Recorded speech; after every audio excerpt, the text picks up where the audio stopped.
Hello and welcome. If you're new around here, you might be asking yourself, what is Sneakbike? While we won't dig into the lore of the name right now, we're always happy to tell you more about who we are and what we do. Our main goal is to build a community through retro gaming.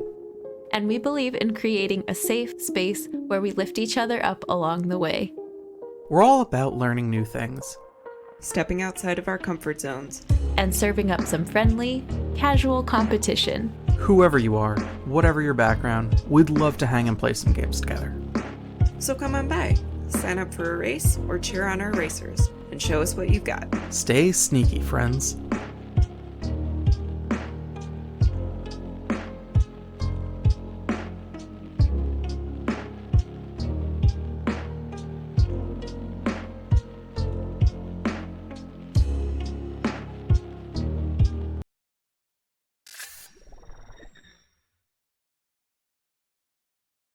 And sidekicks. Hope you're all having a terrific time zone and that you're ready for Race of the Ages.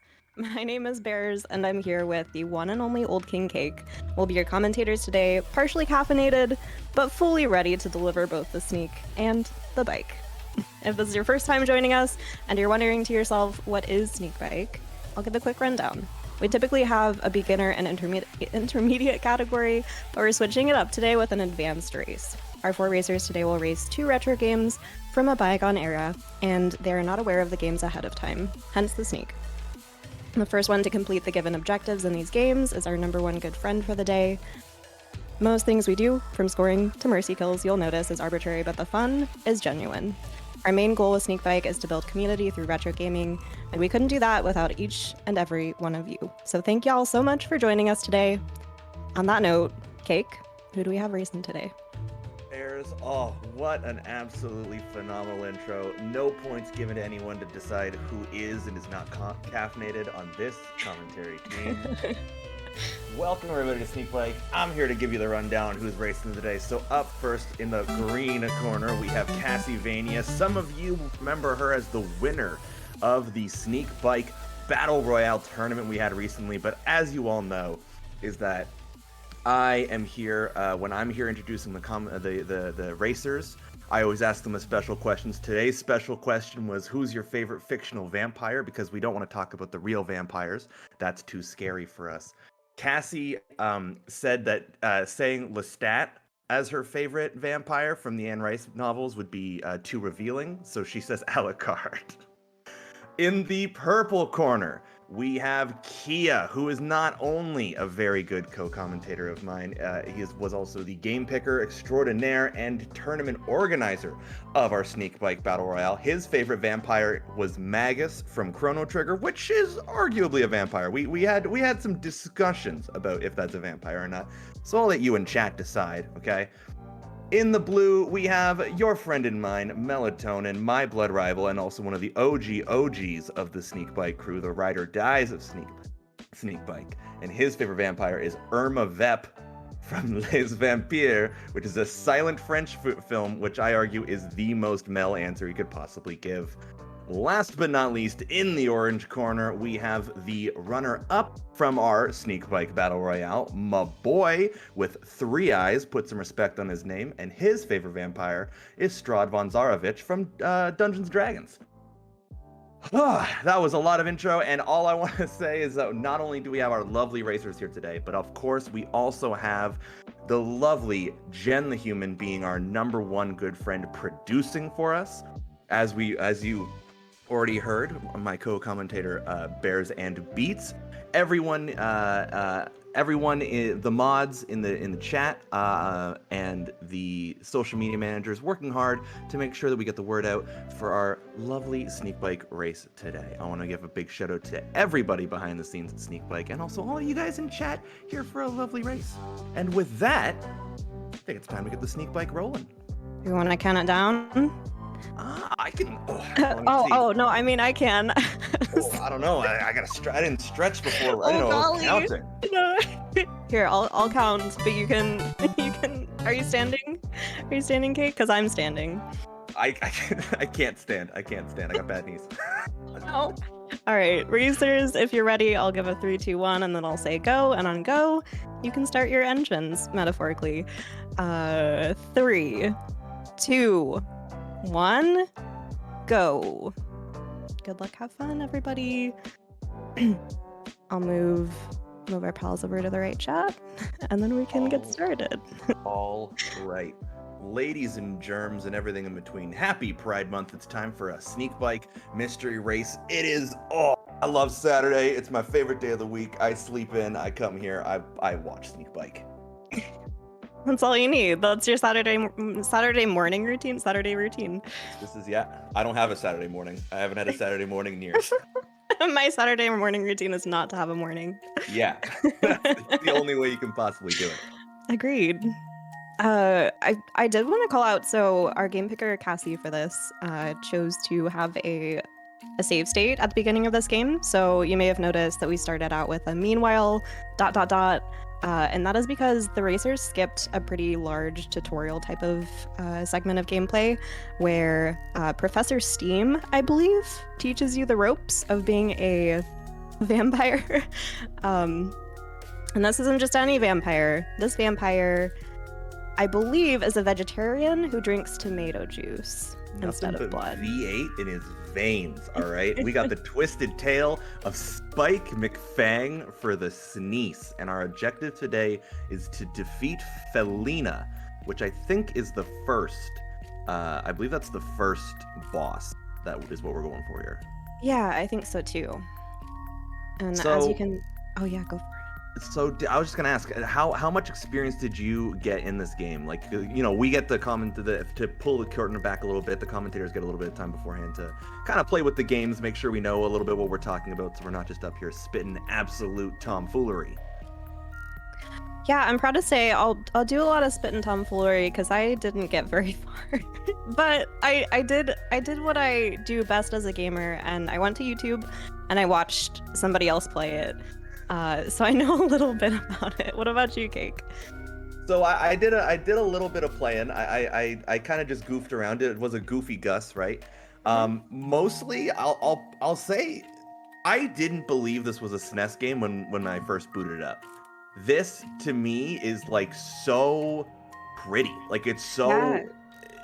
it feels like if this came out today on Steam or whatever, if there's the Nintendo Direct and they're like, welcome to our indie showcase, The Twisted Tales of Spike McFang, I'd be like, oh yeah, fair enough. Like it just looks like a brand new video game. It's crazy.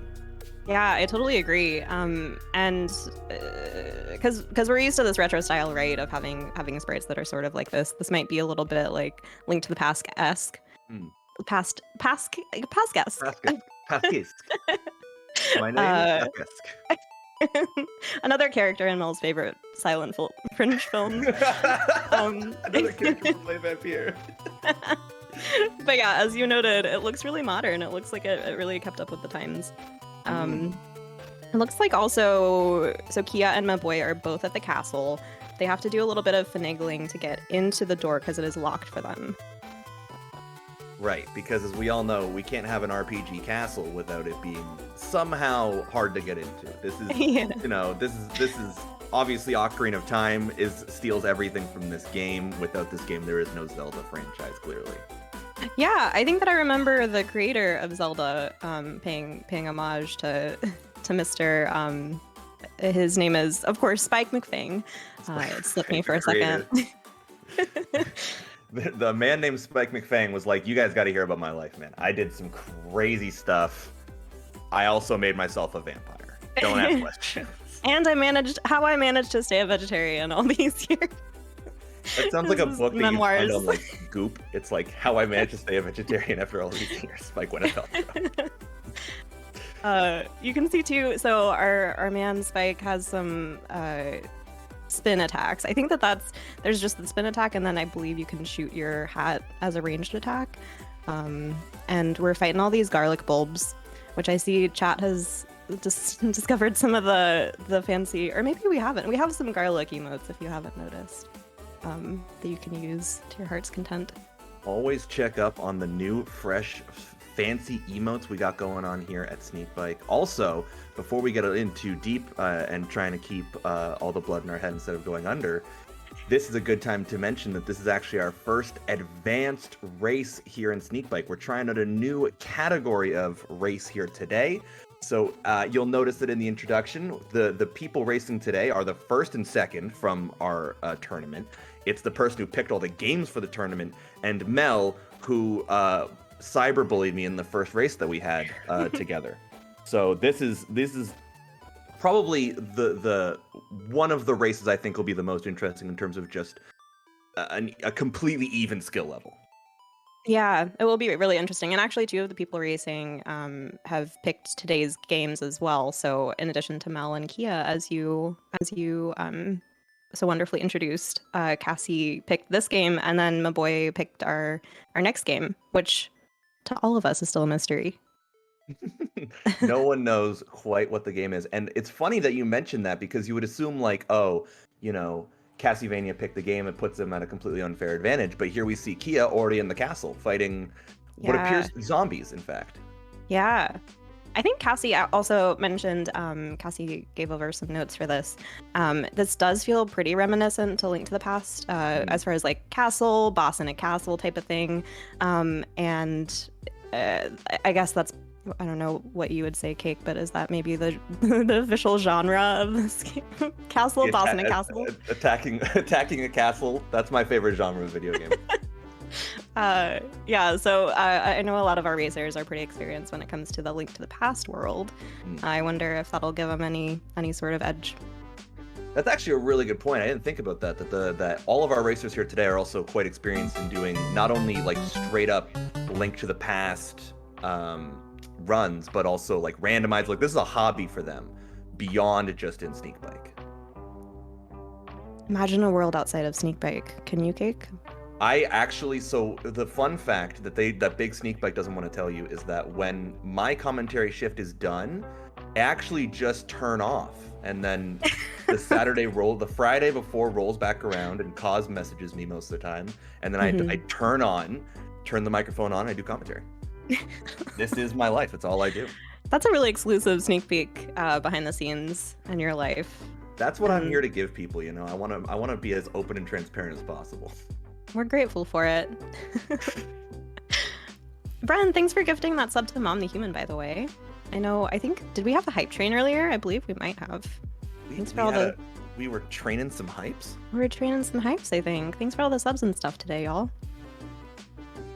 Oh, thank you all for being here. And hey, just so you know, if you are here and you're new to the channel, you know, this might be your first time watching a mystery race. We do these every single Saturday, unless otherwise specified.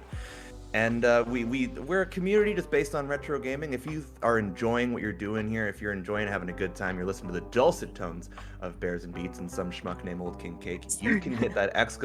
Discord. You can hop into the community. You can join in on a game if you really want to play. We have all different levels. We got beginner, intermediate, and now advanced. We're working on all kinds of new formats. It's gonna be a lot of fun stuff coming up. And even if you don't think you could do it in a race, you don't think you could cut the mustard, you can always go on the commentary. Because if there's one thing that I know, it's if you're not good enough to beat Mel in a race, you can talk some trash about him on commentary. And there's nothing more fun than that, let me tell you. And now commences the full segment of Cake just talking trash on Mel for the remaining hours. All I'm doing is holding back. Literally, in my heart of hearts, all I want to do is stare at his screen and make fun of him for being one of the only people who hasn't gotten in the castle yet. It looks like Mel is talking to the character's pet, Sid, which gives you the key, of course. I mean, of course. The large frog monster would always gives you keys. That's just something that we know. Yes. The Bible tells us so. Yeah, the Garlic Bible tells us so. The vampire silent film Bible tells us so. Oh my god, I'm so stupid. I just realized why he's fighting walking, talking garlic. He's a vampire. I'm such an idiot. I was like, why? Why is he fighting garlic as the first enemy? This is as we all know, canonically, vampires number 1 and number 2 enemies are garlic and zombies. So I feel like that's like a weird turf war kind of thing at that point, right? Like the vampire shows up and the zombies are like, whoa, you're not allowed to be here, man. Come on. We have rules here. You're not the fictional monster of this world. You're not... we kind of took this castle. We're just kind of trying to hang out with Felina. And if I know anything about SNES video games, I can take one good guess about what Felina is. It's probably a cat. Oh. And if this cat is surrounded by zombies, I'll have many questions. I'll have just a host of questions. I do believe, yeah, I think that we got some sort of peek at the, well, okay, that sentence wasn't going anywhere. We got a little bit of a peek at the characters though at the beginning, when it said that we needed to fight Felina. So anyway, Cake, what's your favorite zombie? What's my favorite zombie? I mean, That's vampire. a bananas question. That's I don't...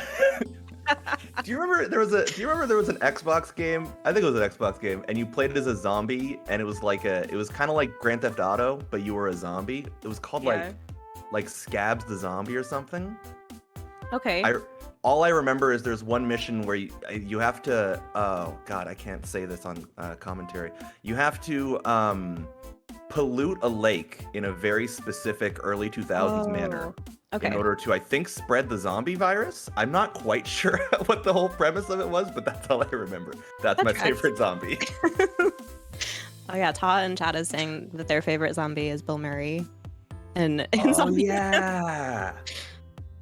Just Oh, the what a actor Bill classic, Murray, man. actually. Just He could be a zombie and none of us would know it. Like, he could literally come up to you and like shake your hand and be like, "What's up? I'm Bill Murray. I'm actually a zombie." And I'd be like, "Probably, fair enough." yeah.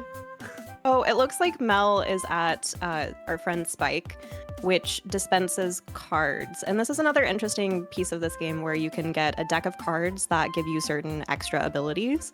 I don't know for sure. I didn't get far enough in the game to really see like how much of an advantage that might be, but I also love how the sewer grates have a little Batman looking symbol. Truly, this was the original video game. Truly, all of the video games were built around this. Yeah. We are seeing MahBoiii is actually ahead currently. If anyone's curious, if you're just joining in, if you're coming in a little bit late, MahBoiii is a little bit ahead. He is fighting the feline fighters. He's got this floating hat gimmick, which is pretty solid. Cassie just behind him, also in the castle. I believe, to your point, I believe Mel is coming up to the castle now. It seems, I think everyone has taken a death except maybe Cassie.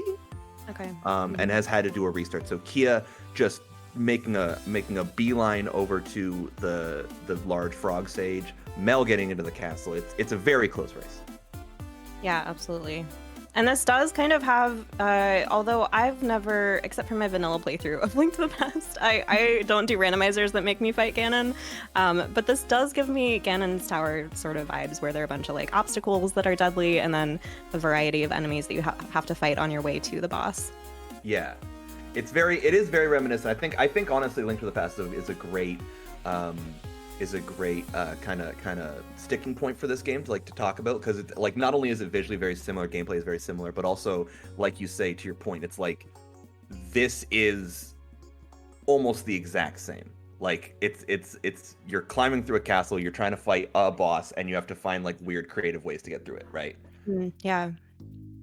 Oh, and interesting. Did this come out before or after is a good question. That is a good question. Are you on the case? I'm Are on you the on the case. mission? Okay. You're banned for time. I was just reading through some of Cassie's notes on the game, and it seems like it can be. So Cassie noted a lot of the game is pretty forgiving with the leveling. Each level up doubles attack and defense and gives Spike an extra health bar.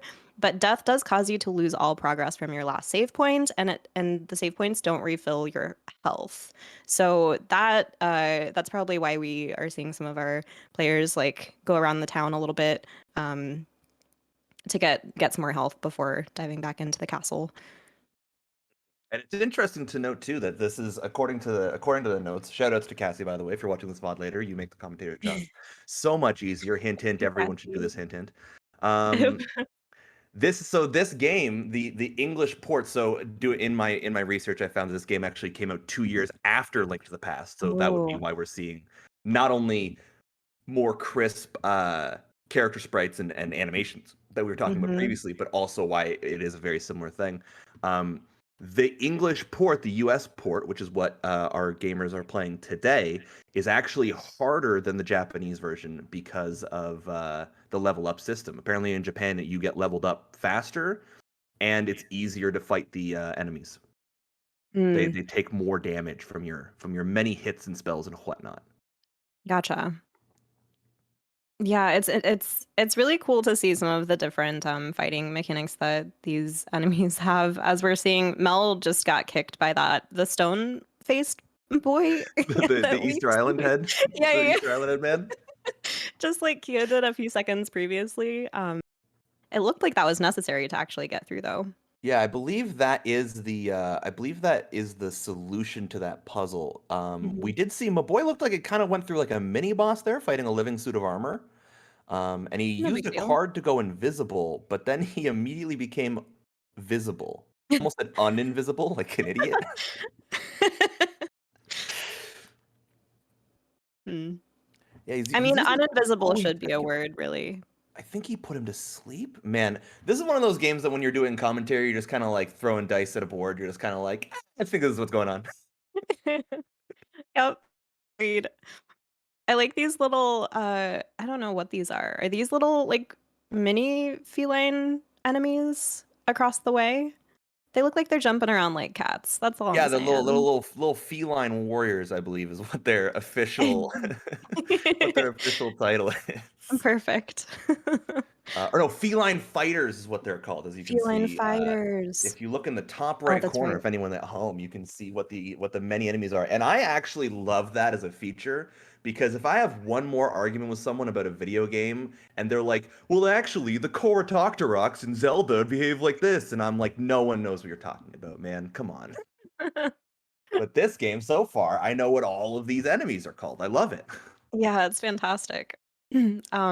Also, yeah, shout out to all of our racers today too. I believe that all of them stream. So go give them all a follow if you haven't already. Sneakbike dropped those links in there. Shout out to our racers. Shout out to selfishly, shout out to the commentators. Haha. Shout out to go follow King Cake if you haven't. Absolutely do not. Any energy that you are going to take in following me, go follow Bears instead. No. Also follow our producer, Jen the Human, who's doing a great job of making us look really good, because she's just in the background pulling all the wires and pulleys that allow sound to come out of my throat. So good on her. She's doing great. She is. Speaking of doing great, MahBoiii seems to be he's fighting a large tarantula. Yeah. I love the variety of enemies in this game. It's Me really too. it's really fun to watch. Yeah, it's funny because I'm watching this and we were talking, like I was saying earlier about how how it feels like it's like a modern game. Like if this is coming out on like that Nintendo Switch or Steam or whatever for like $15, I'd be like, yeah, for sure. I'm watching this and I'm kind of like, I kind of want to go and play. Like I kind of want to like, Yeah. Sneakbike is gonna end, and I might just go play some Twisted Tales of Spike McFang. 100%. What a name! What a name, man! I always love games that have like a good element of quirkiness and just like self-awareness and humor to them. Just the fact that this vampire is a vegetarian is like such a good, solid extra bit of lore behind the game. Oh my gosh, what is that dinosaur? Was that a dinosaur that picked up Mel and threw him across? I think the guy I've been calling the Frog Sage is actually a dinosaur, which is awesome, which is unequivocally way better. It's so great. And Cassie's taken a stab at the Metal Muncher. They're really big fans of alliteration here. And I love that. Killer Clove, Feline Fighter, Metal Muncher. Again, makes it way easier to do commentary. My favorite enemy so far is Spider. Spider. Just Spider. Just your average spider. He's just a spider. Just chilling, man. We did see MahBoiii take a death. I believe Kia is like right behind him because he is on the rafters with the spiders. Cassie right behind them, and Mel fighting the Metal Muncher as well. So again, neck and neck and neck and neck in this part of the race so far. And I believe. Oh, is the 03 since you're Cake? I'm declaring you the expert on this game. Perfect. I'll take what's up. Is the 03 in the top left of each corner? Is that meant to be the level that the character is on? I thought that I saw that in a menu. Okay. I believe that is your level in terms of like your skills and whatever, and then your life is the large tomato with the very small number that the commentators are having trouble reading. Perfect. We are seeing Kia take a death. I believe that is a game over death. I am right. Natch. Oof. Loves to see it. So Kia's gonna get ported back. It's okay as long as the big Easter Island headman. It seems to be those are the save points. Yeah. In our lovely video game here. Perfect.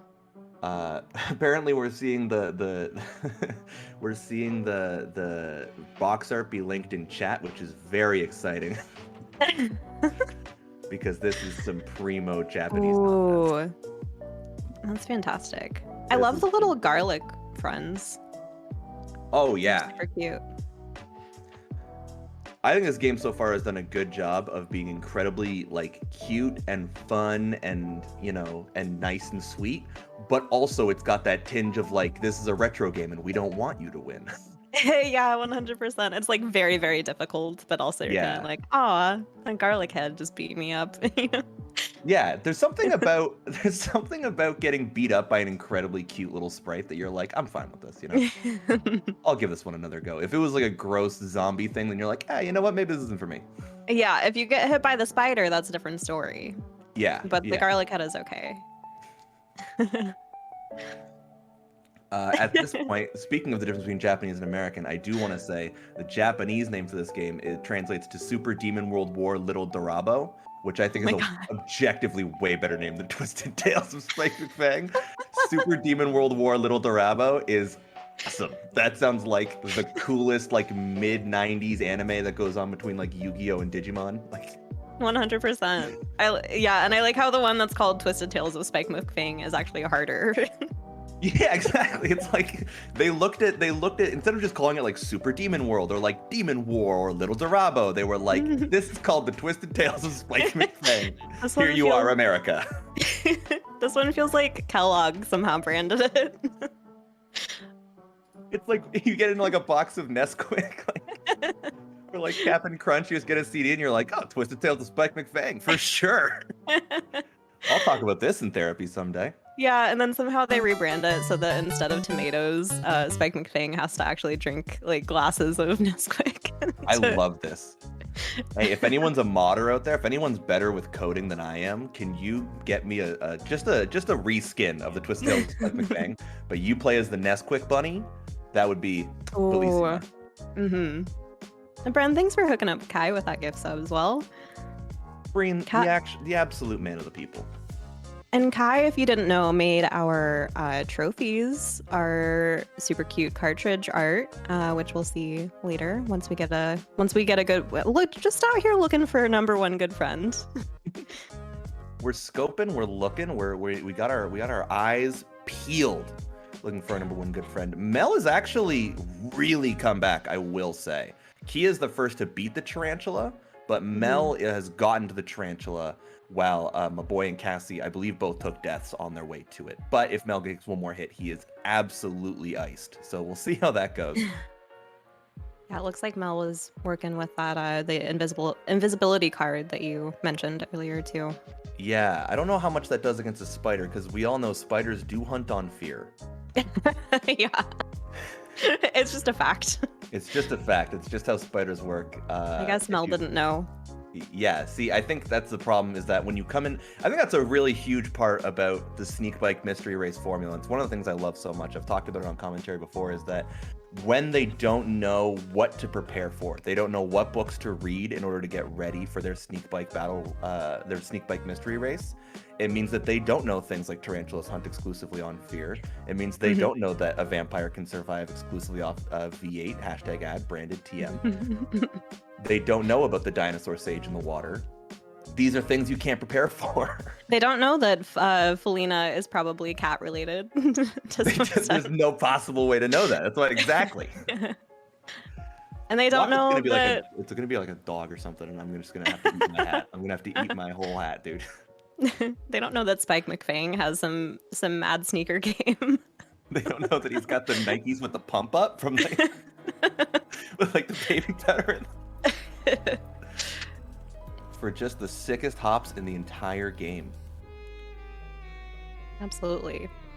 So Mel's doing a really good job. It's actually interesting to watch because I find it's one of the most interesting things about watching specifically games like this be played in Sneakbike where there's like very hard punishments. It's interesting to see when the jets kind of turn on. Like you have that literal, like Mel is on such a pixel of health. Yeah. And he is now playing out of his entire mind. Like Mel is in the zone.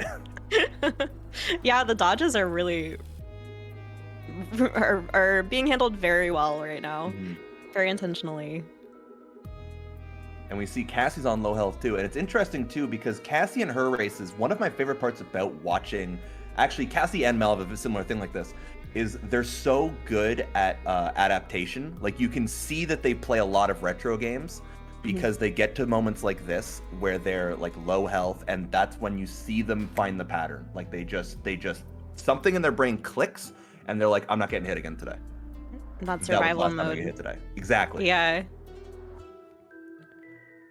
So we're seeing, I think, I'm just the mesmerized. close to death. And then MahBoiii and Kia working through. I saw for the first time that pattern of the carpet rolling up and hitting you. Another inventive way to have an obstacle. Yeah, it is cool too. I will say, like, obviously this game came out second, so it's like it's not necessarily a fair comparison. But I do dig that this game clearly, like, a bit more thought was put into what kind of obstacles we had going into it, and like what kind of more different traps you can put in other than just fight a bunch of monsters, fight boss fight, get the key, move on, your uncle's dead. You know what I mean? Yeah, the graphics are really interesting too, like with Mel traversing, and I know that's where Cassie currently is too, kind of like up in the rafters as a way to add some dimension to the gameplay too. Did Mel just beat the tarantula, or Mel did beat the tarantula.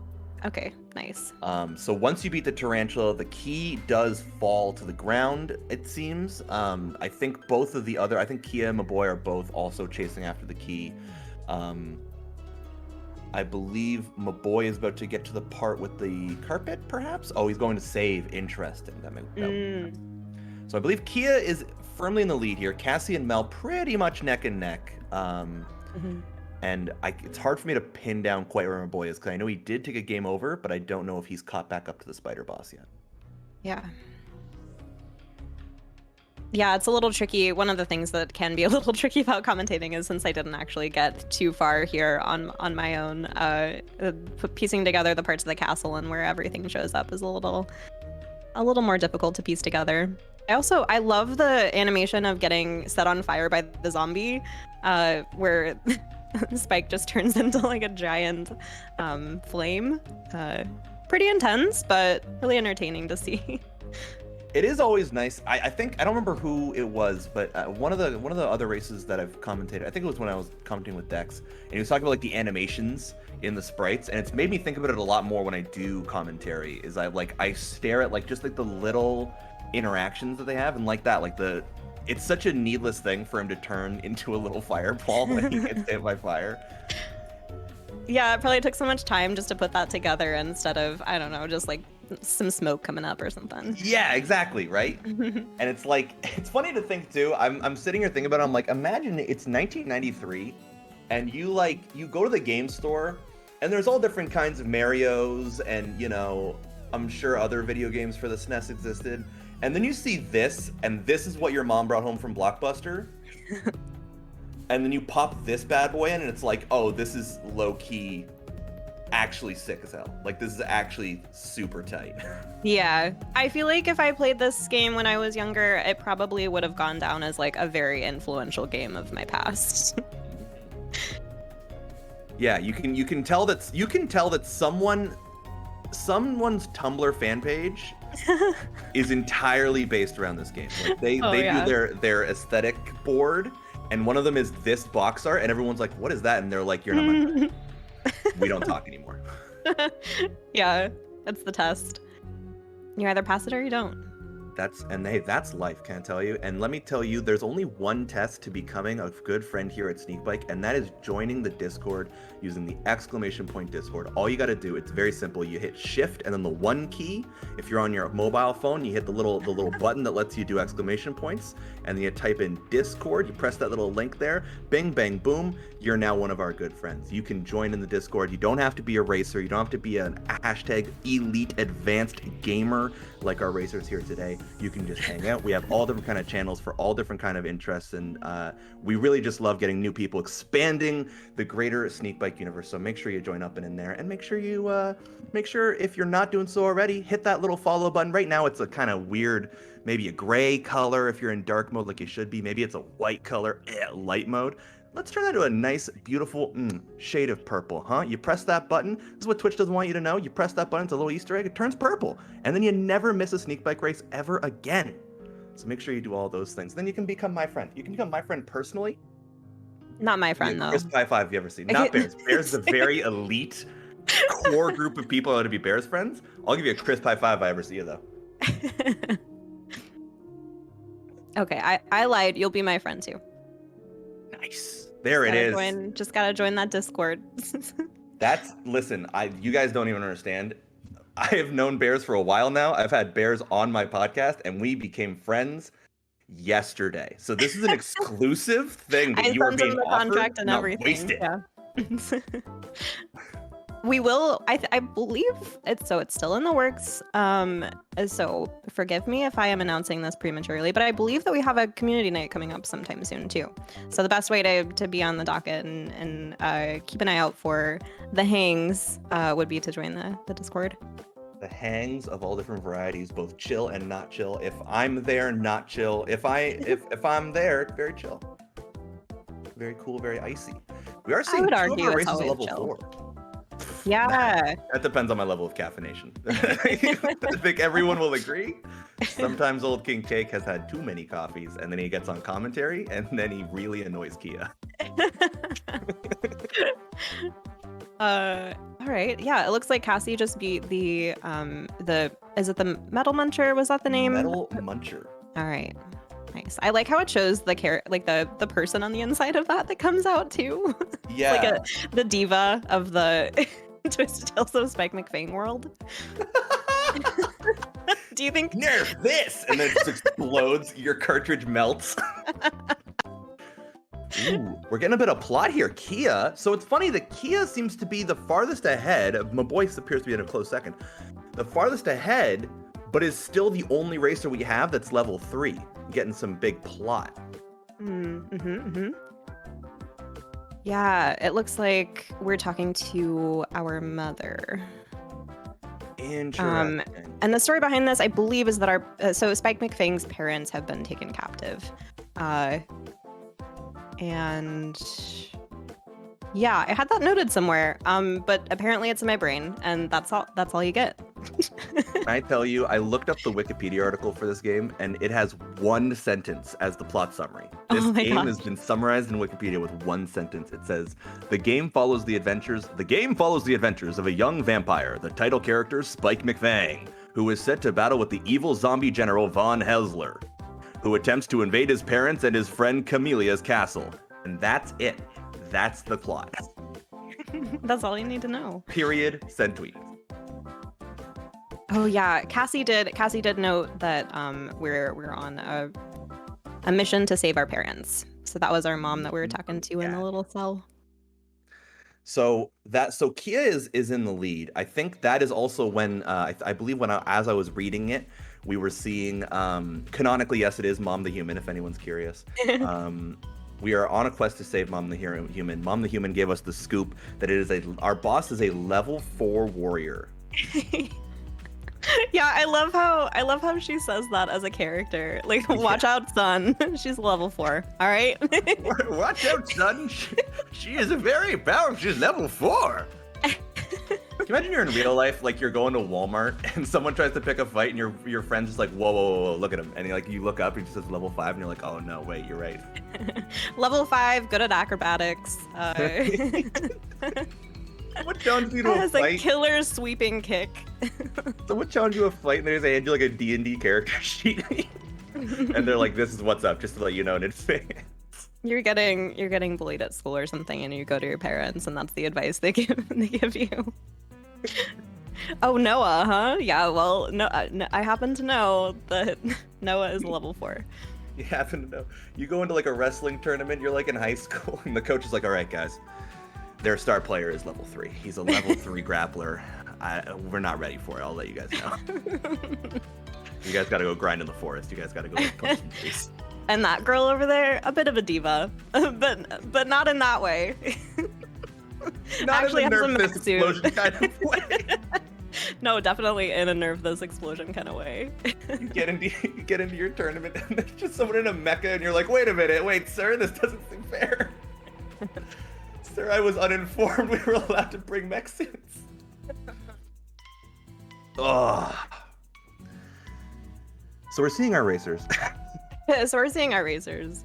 Yeah, did Mel just go into like a little hidden passage? I believe Mel is about to meet Mom the Human. Yes, he is. So I want to say really quick, Mel started out the weakest of the group so far. Like he started off the slowest. He kind of did a little bit too much goofing and gaffing in the town. I believe he took one of our first early deaths. So it's interesting to see that, again, it speaks to what I was talking about earlier with both Cassie and Mel, that they have that ability to kind of look at the game, and as they're losing, they're kind of like, okay, why am I losing? Like, stop. Why am I losing? What can I do to stop losing? I need to go faster. Yeah, it's really interesting to see how people end up leveling out a little bit. Potentially, you could describe it as equalizing. You could theoretically call it equalizing. I don't know who would. That would be... I don't know about that, but you could maybe describe some part of this video game as a great equalizer. Potentially. Cassie is at that dialogue again too, and I just want to call out, I like how the mom says, I think she would be a nice girl if she wasn't influenced by evil beings.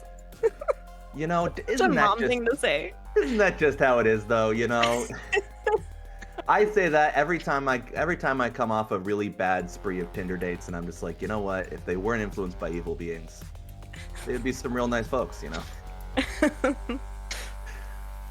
So it looks like MahBoiii, I think he's a little bit stuck. I don't think he's had the Mom the Human dialogue. Kia did die here at the saw blade, but is back here. He took a nice cheeky save.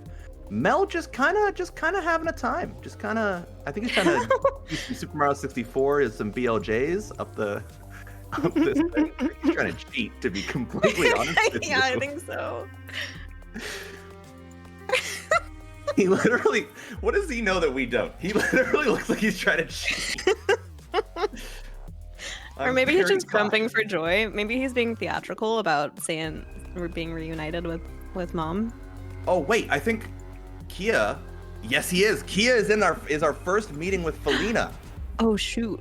Good golly, good Right. gosh, pet wash. It's time for a boss fight, boys. Oh, I love that baton trick. me too. This is She is, a gymnast to the stars. yeah, super athletic, as our mom told us. Mom knows best.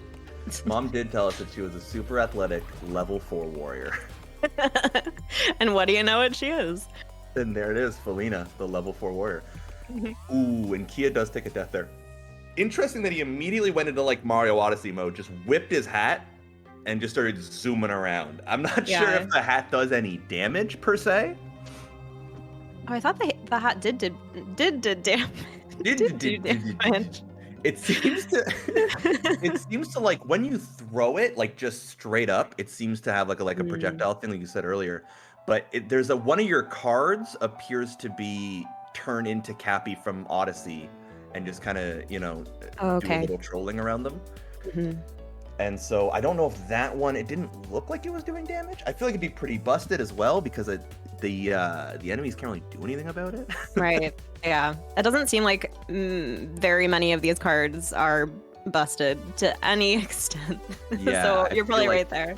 I feel like the other thing I'm noticing too, which is very upsetting for our boy Kia, is that he is the first to get to Felina, and he does have a pretty solid route to get to Felina at this point. He did save with 0 extra lives, so he is at like 0 lives, 2 hearts, basically, unless he wants to just restart. Yeah. Which for I have a the feeling Kia perceived wouldn't want to danger. do. Absolutely not. Kia is if I know one thing about Kia, it's that he is the kind of individual to just mash his face into a brick wall until it falls down, and I respect that. And it usually does fall down. I have not yet seen him not break a wall down with his face. Yeah. To be clear. Oh, I just noticed too that the warriors are in like a heart shape, which is a really cute detail. It's funny that they're in a heart shape, and then you're the butt of the heart. You're the bottom of the heart. Symbolism. Yep. Mm-hmm. This truly, if anyone hasn't been to film school, this is just what film shot composition is like. Took me 4 tries to get through that sentence. Good job, me. I went to college. We're seeing Kia get in the boss fight again. I believe Mel is right behind him. I think Mel is getting the fight there. There he goes. Butt of the heart. Also, Mel has a full life. Kia, I feel for you, son. Got 99 problems, but having this many lives is not one of them.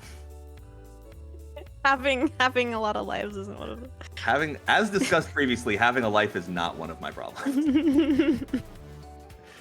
Can we get some butt of the hearts in chat, please? Maybe with some butt of the heart.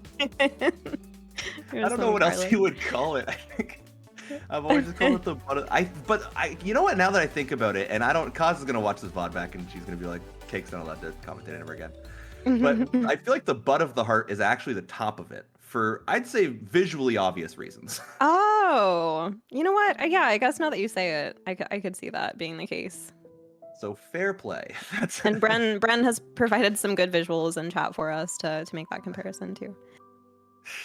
Butt of the heart and you're to blame. Fantastic. Hey, if there's one thing that I always love seeing in chat, it's some good, fresh, hot pasta. Oh, it looks like Mel is maybe examining his stats. Interesting. He is our first racer who's actually taken the time to pause and read what all of his spells do. And I respect it, as I could never. Could not be me. Or his game is frozen. Ooh, but, interesting. I guess we'll see. Or he's looking up how to cheat more efficiently. These are all things that could be being done by our good friend Mellingtonen. Yeah, maybe he realized that his favorite stream, Sneakbike, is live, and he wanted to dip in on it and see what was going on. And we're seeing Kia. So Kia did a really interesting thing. Kia went to, so right before this room with the heart felines, there's just those 4 felines who were kind of throwing bombs that looked pretty easy to avoid. So Kia sat there and just smacked them. Just gave him a heckin' smack to get some life back. Did not help in the slightest, as he died almost immediately, but good on him. MahBoii's fighting the, wait, did MahBoiii not beat the tarantula? I guess not. I wonder, maybe his save point was too far back. Oh, maybe he didn't That might have been the case. Yeah. Oh, that would be a tragedy. Yeah. Speaking of having not saved, did Mel also not save? Oh, nosy Miss Mosey. Because if I remember correctly, this comes before you meet Mom the Human. Oh gosh. Yeah, that could be the case. I don't know. Nosy Miss Mosey. This. Can we get some nosy Miss Moseys in chat? Where's the Miss Mosey emote? That's what I want to know. Twitch is implementing all these new emote rules. When can I get a Miss Mosey emote on twitch.tv/Sneakbike? Follow Old King Cake on Twitter just to see that exact tweet once daily at Twitter.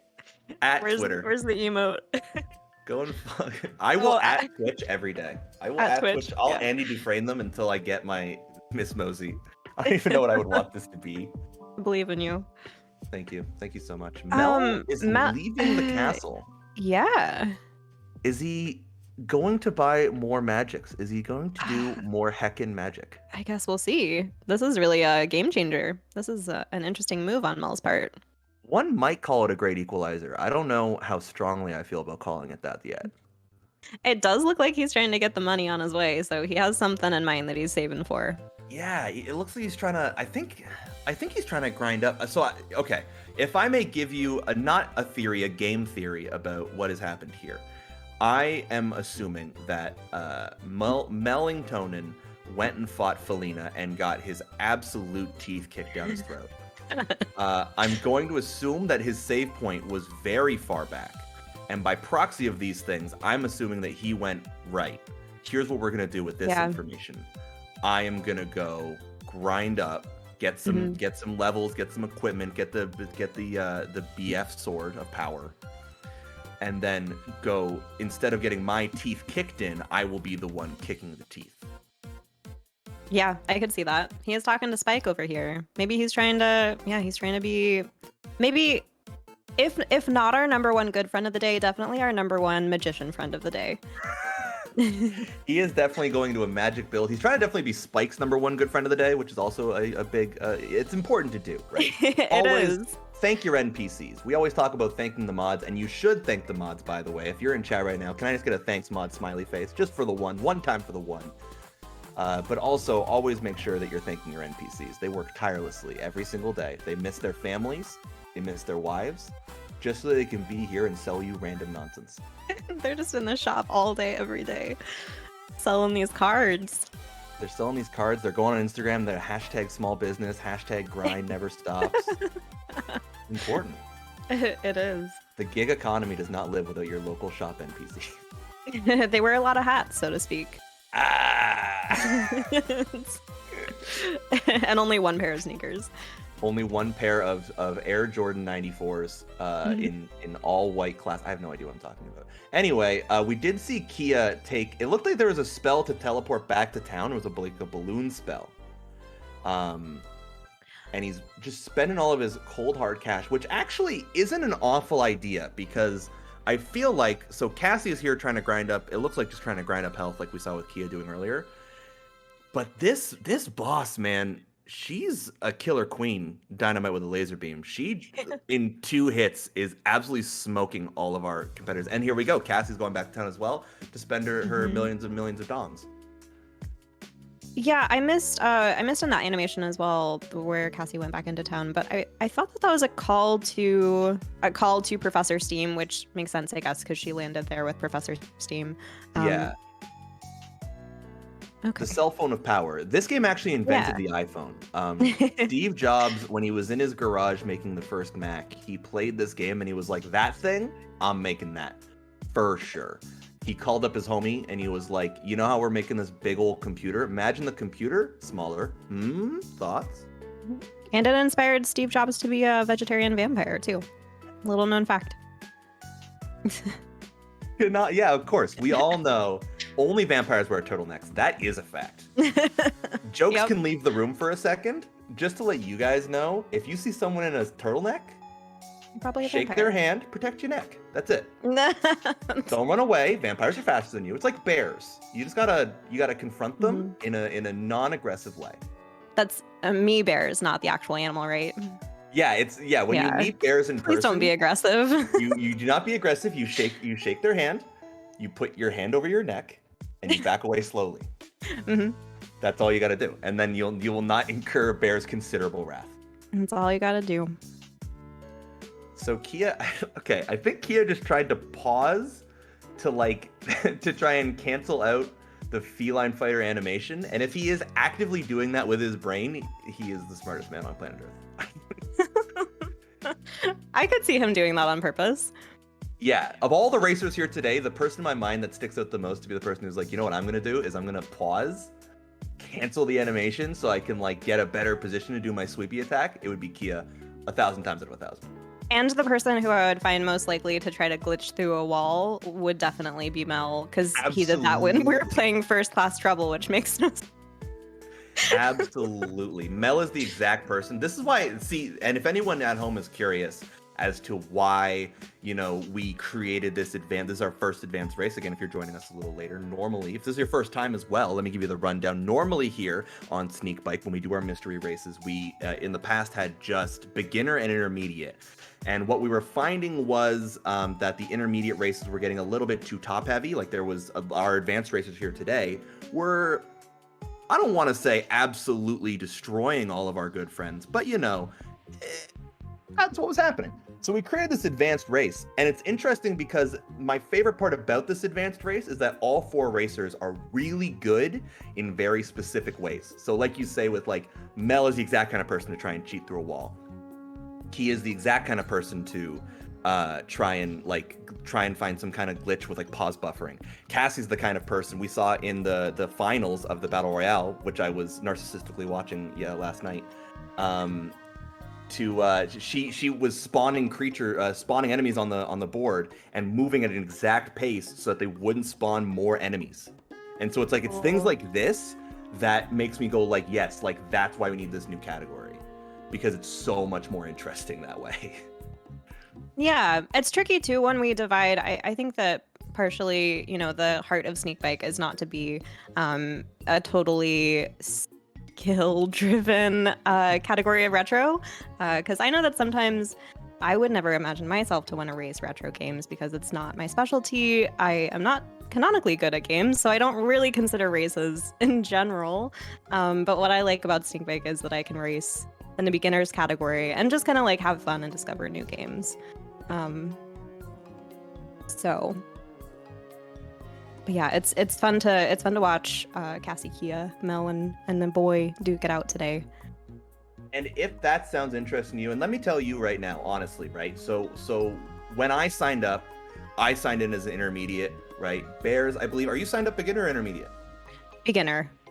So even just here, you have two commentators here that we're here having a good time. Neither of us would stand a snowball's chance in Southtown of even sniffing the floor on which any of the racers in the advanced category could go in. But I am a perennial third place racer, and I race as often as humanly possible because it's just a fun time. So if that's something that you are into, I'm gonna keep plugging it. Hey, you getting sick of it yet? Hey, you getting sick of it yet? All you gotta do is join the Discord, and then you won't have to hear this. So, a fun fact, if you follow and you hit the bell makes a frequency that actually eliminates all of my plugs that I do on commentary. So that's all you Well, we don't do. want that though. That's all you gotta, well, once you've heard the plugs, you don't need to be plugged out anymore. That's true. That's the secret. So just hit the follow, turn it Learning up. a lot today. Delicious shade of purple. A delicious shade of purple, right? And then the bell will also be purple. If you make it not purple, all you're going to hear is me crying in the back of your ears. It's very quiet. It's very subtle, but it's there. And then when you hit the bell, I've heard it before. You don't want to hear it. You don't want to hear it. It's ugly. I'm an ugly crier. Let me tell you A what. silent, ugly crier. I will say, so in the race chats, it looks like Mel's game maybe didn't save at one point. And this is one of our hints in the README. If you press Y, it saves. If you press B, it cancels the save progress. So I wonder if some mix-up happened there. What an insane button press. Are you kidding me? that might have been it. Yeah, it seems like maybe that's what happened with Mel. And if so, can we get some garlics, some Melatiers, whatever you have for our dear friend Mel? Oh my god. Who looked at that and was like, this? Great. Ship it. Send it. This is such a great idea. You know how the Zelda guys made a game where you save and it just kind of works? It's 1993. The rules are different. But it has garlic sprites. All the garlic sprites make up for it, right, Cake? All the garlic spell. You know what?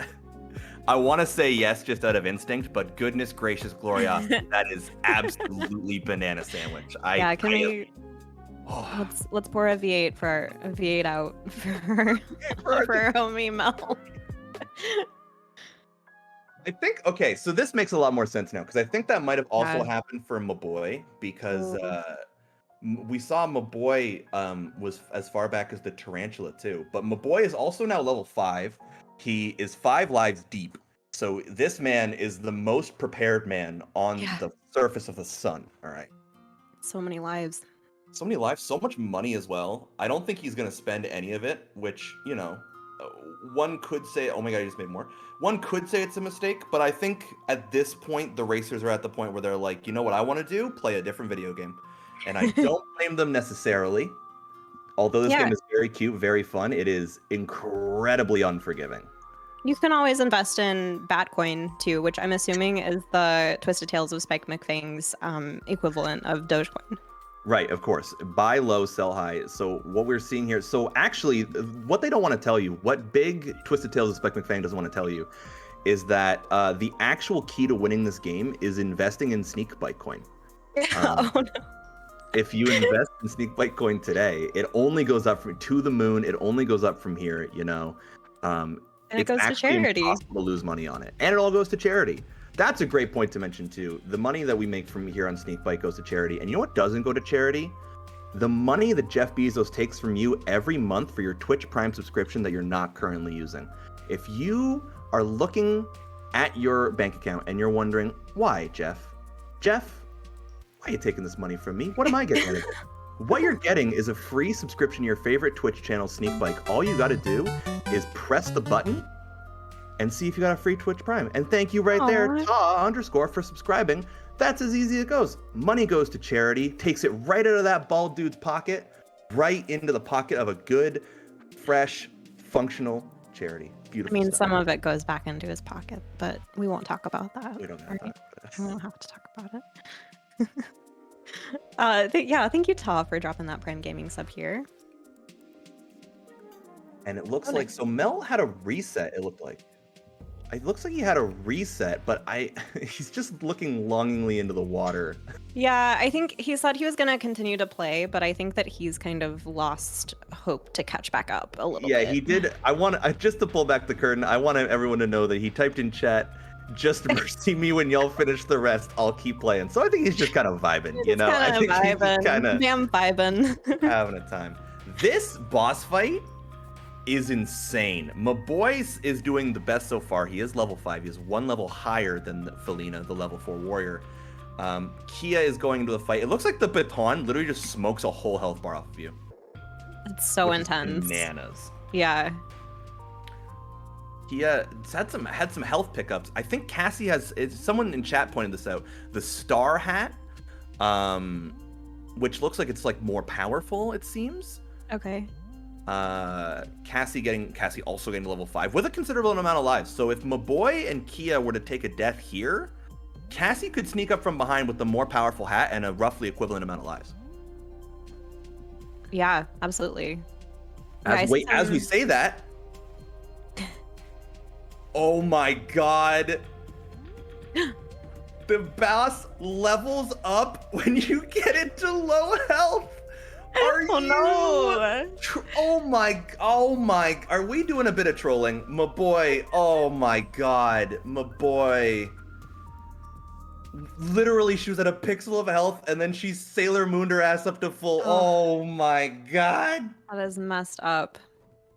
And Kia took a death and is back at it, getting back to Felina. I'm stressed. I'm pressed. I am a panini sandwich. I am at a loss for words. This is really rough. This is hard. This is the hardest video game ever created by human beings. I'm convinced. Cassie, though, making it to Felina with the star hat. So we'll see how that goes. Very excited for this.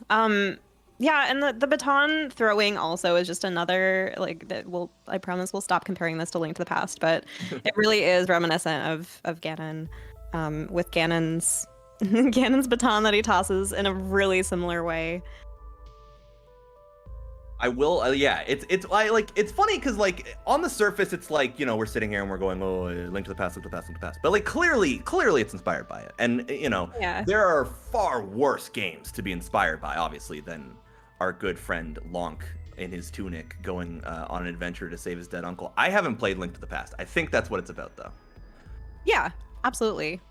I'm pretty sure both. that's all it's about. I think the devs were just inspired by Link to the Past and Easter Island. Those are the two. And Count Chocula.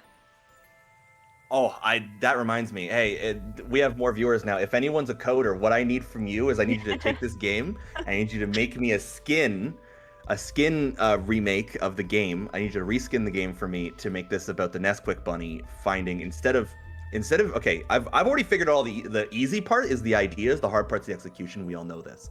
So the tomato, the V8 that is in his blood is now chalky milk, right? You are fighting off now you're fighting off vegetables because you are the Nesquik rabbit. So instead of, I guess it can still be garlic.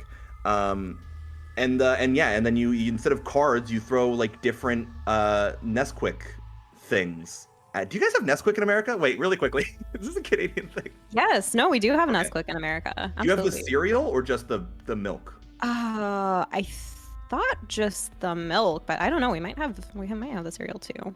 Can't count it Yeah. out. I think there's a Pop-Tart cereal out there. There's no way there what? isn't a. Yeah, I'm pretty sure I saw a Pop-Tart cereal. Holy hell. Goodness gracious. Is it any good? Have you had it? I have not had it. welcome to the Sneakbike My podcast. new mission.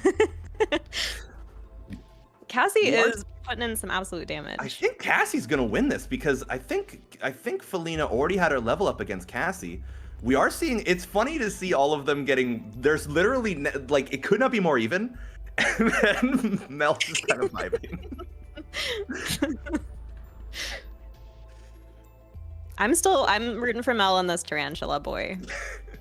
Will he beat the tarantula before one of our other racers beats Felina? That's what I want to know. That's the question. That's the test. We'll see. So it's interesting too. We're seeing very different strategies. So Kia is kind of just jumping around and rapidly doing little spin hits, kind of trying to juke him up. Cassie is using her powerful star hat. We're seeing the level up from Kia. MahBoiii has been using the invisibility, which is kind of letting him, outmaneuver our good girl Felina here. Cassie looking good. She's 2 lives up. I can't imagine. I can't imagine how she could possibly lose now. Don't want to curse it, knock on wood, but she's doing really well. We're getting. Oh, it's. What if Felina levels up again? I've never been so excited to see a head of garlic before. Just a singular head of garlic. We're on our last health bar. Mel did die to the tarantula, and can I get a lull? Everyone in chat for when he watches this later, please. Cassie is so close. She's so close to death as well, though. I'm terrified. I am petrified. One more hit to Cassie will seal the deal, seal her fate against Felina. But I think we have soft lock maybe. I think Felina's. I think the AI has been tricked. Yeah, or Cassie has just found a good pattern potentially. One more, Cassie, please. Oh, Cassie, please. Yeah! Cassie did it! Can we get some hype and GG's in chat for I want some our hypes. first I good want some friend. hogs, some ayayas. Goodness gracious. Some cats. Some. No, whatever actually, you no got, cats. man. No cats. No cats. Hey, no cats. Oh my God. So Okay. good. So I think we let MahBoiii try and finish this run out, and then we maybe go to our quick intermission. Maybe you go to our intermission for the day. Yeah, I think that sounds good. That's the wave. So we're gonna. So Mel is dead. He'll return next episode on Dragon Ball Z.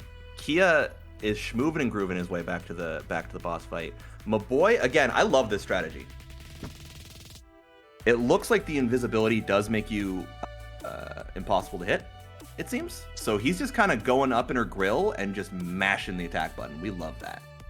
Yeah, it's a really. Yeah. Yeah. That is a real yeah. Yep, it's a real yeah. Sometimes it isn't a real yeah, but when you see it, man, sometimes it's a real yeah. When it's a real yeah, that's how you know. When you know, and I know, so we know. You know what I'm saying? Oh, absolutely. All right, so Mel is debating if he should begin at the last save or not. Has been for a while. I'm guessing it's gonna be a no if he were to select one. I think Mel has left the chat personally. Taking an early intermission. So it looks like I think MahBoiii did already have the level up, so I believe we are gonna see him clean out here. Kia did make it. So I want to see him get through this. I love his strategy of just pressing W. Like he's just mashing his face in the keyboard in Felina's direction. I love that. That is the strategy of like, you know what? I'm so done with this game. You just want to body, just want to body the cat, as they say. Body the cat. Sneakbike does not condone bodying cats unless their name is Felina and they are a level 4 warrior. Or if you're snuggling. I guess there are 2 ways to body a cat. One is one is in a loving way. Anyway. I will say, if someone was like, I can't come, hey, I wanted to come to the party today, I couldn't. I was lovingly bodying my cat. There's a lot of questions I would need to ask. Yeah, maybe not the best. Maybe not the best terminology. Maybe slightly better ways to. So we are seeing MahBoiii. He's literally so close he can taste it, and it tastes like. I don't want to finish that sentence. Pasta He's very sauce. close to beating it, though. It tastes like ragu, and he has no regrets going into this. I believe that's... There he is, MahBoiii! Oh, MahBoiii, number 2, good friend of the day. Should we let Kia finish out this run? So. And then, I think okay. so. I know we're changing the goalpost. I do want to say a huge shout out to MahBoiii. He actually came back in a crazy way because he was the last person to beat the first boss. And he came back in a major way to come in second in this fight. And this was a hard race. Yeah, absolutely. Ooh. Yeah, can we get some hype and yays and etc. in chat for MahBoiii? Kia. That is the death of Kia. And I think we are going to call it. We are going to go to our first intermission. So stick around for that. We got another game coming up. It'll be a little bit, I think you guys are going to enjoy it. It's going to be a little bit faster paced. It's going to be a good time. So stick around if you haven't already. Make sure you hit the follow button, the bell button. Make sure you get up, get a little stretch, high five your cat, give your cat a loving body, and we'll be right back after a quick intermission.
Welcome back, sneaksters, sidekicks, everything in between.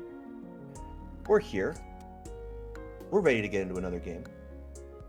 Not only did we all have a good time with our first game, The Twisted Tales of Spike McFang, but here we are. We're here. We're varying levels of queer. Get used to it. It's time for Alien Soldier on the Nintendo Sega Genesis. And when I said to you that this was going to be visually a very different game, I want you to know that I did not lie to you. Yeah, it looks a little bit different, huh? Just a smidge, a hair, one might say.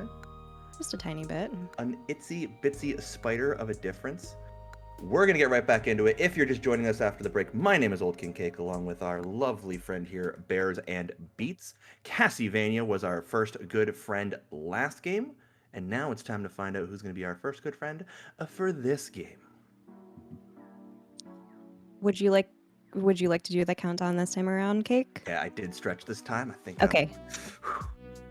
I'm pumped. 20, 19. Oh dang. Racers, on your marks in 3, 2, 1, go.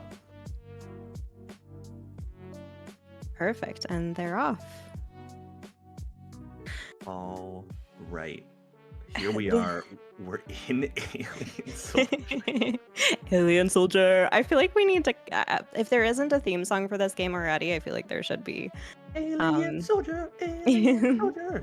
Right off the bat, it looks like they're messing around with the different powers or weapon types that you can cycle through in this game, which are all fairly similar. But we'll see if anyone has any favorites as they progress. Right off the bat, I'm also noticing that the monster designs are objectively going to get us banned on Twitch. These are phenomenal. I thought the last sprites were good. These are like rejects from a Power Rangers movie, and I'm in love. I'm so excited for this game. Yeah, I'm stoked. I think that so the creators, by the way, are Treasure, which is a good descriptor actually of the enemies that we're seeing here. A real treasure. Treasure, also the studio that made Gunstar Heroes, I believe. Yeah, I was seeing that too. Had you ever played Gunstar Heroes before? I love. So not only did they make Gunstar Heroes, which is a phenomenal video game, they also made, so there's a game on the Sega Genesis called Dynamite Headdy, which is also made by them. Very similar in style, but instead of like the standard shoot 'em up, it's kind of, you ever play Earthworm Jim? No. So it's kind of like Earthworm Jim, where you can like, so Dynamite Headdy is like, he's kind of got a Rayman situation where his limbs don't connect, right? And you can throw your head to hit enemies and to like latch onto stuff, and you get like power-ups based on your head and your gun. Very cool, very, very 90s. Like, it is the definition of a Genesis game. Kind of like how this is that we're looking at, the definition of it. I'm looking at it and getting a bit of a headache. The definition of a Genesis game. Yeah, it looks like our players are also realizing that you can latch onto the ceiling, which is kind of a cool approach. Mm-hmm.